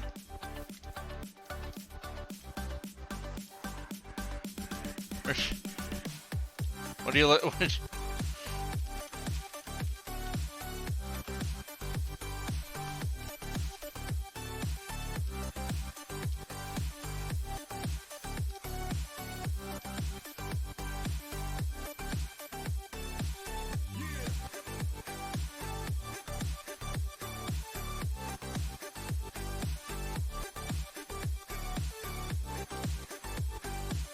Yeah, what? I'm waiting to see what the deal is here. I don't know if he went somewhere else, Kubo.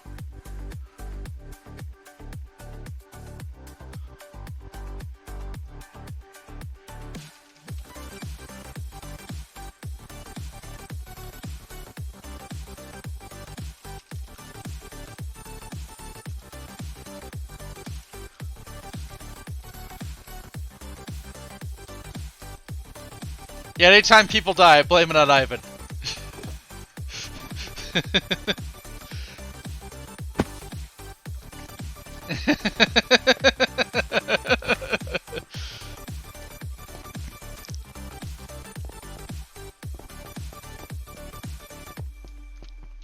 Okay, so yeah, I'm guessing that's not at my place then, because nobody's died over here. Let me check and just make sure I've got some glass panes, or if not, just some glass blocks. Pretty sure I do in here somewhere.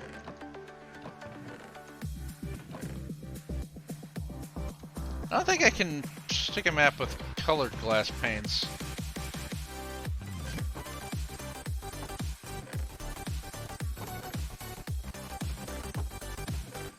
And this is the big random assortment of chests that I have not actually gone through and made specific spots in the inventory for. Yeah, I don't... Unless they're up in here, which may be the case.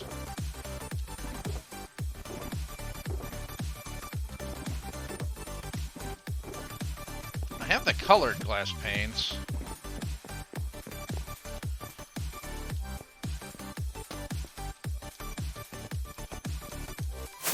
I don't know if I can use colored glass panes. I'm pretty sure there's glass over there just so I can lock this thing.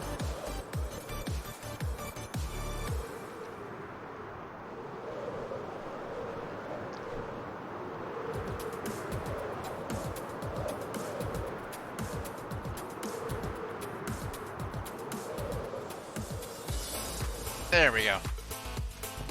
And I realized I could have just gone and found a cartography table in my base somewhere, but whatever. Oh no, I want to do this here. Okay, so we got it there.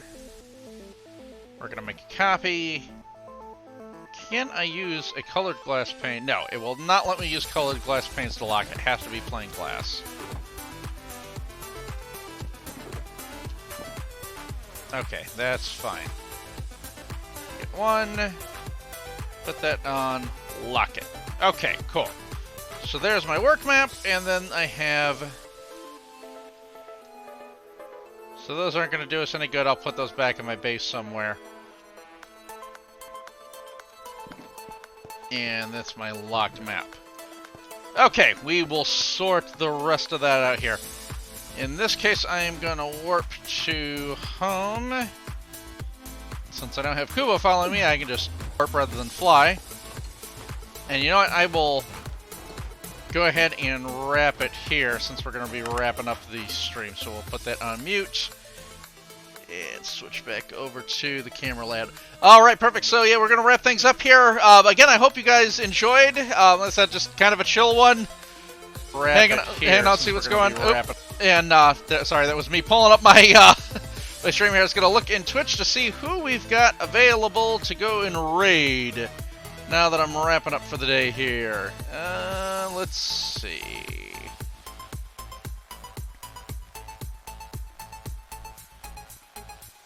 We got, here we go. This is one that I followed recently. It was Big Chris TV. This is somebody looking for, trying to build up the channel, looking for some additional followers here. So, we will go ahead and do the raid there. And he is also doing Minecraft. I don't know what he's up to today, but we'll find out once we get the raid going here.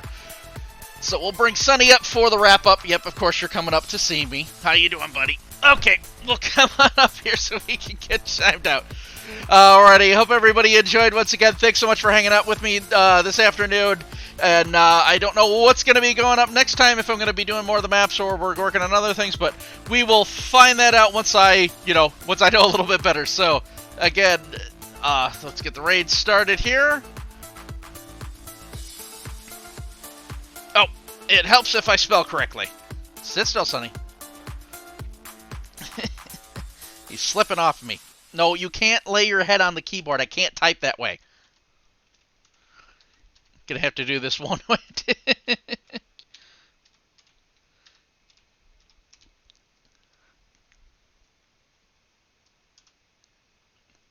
There it goes. All right, perfect. We got the right going. So, yeah, again, thanks everybody. Hope you enjoyed, and I will see you guys next time.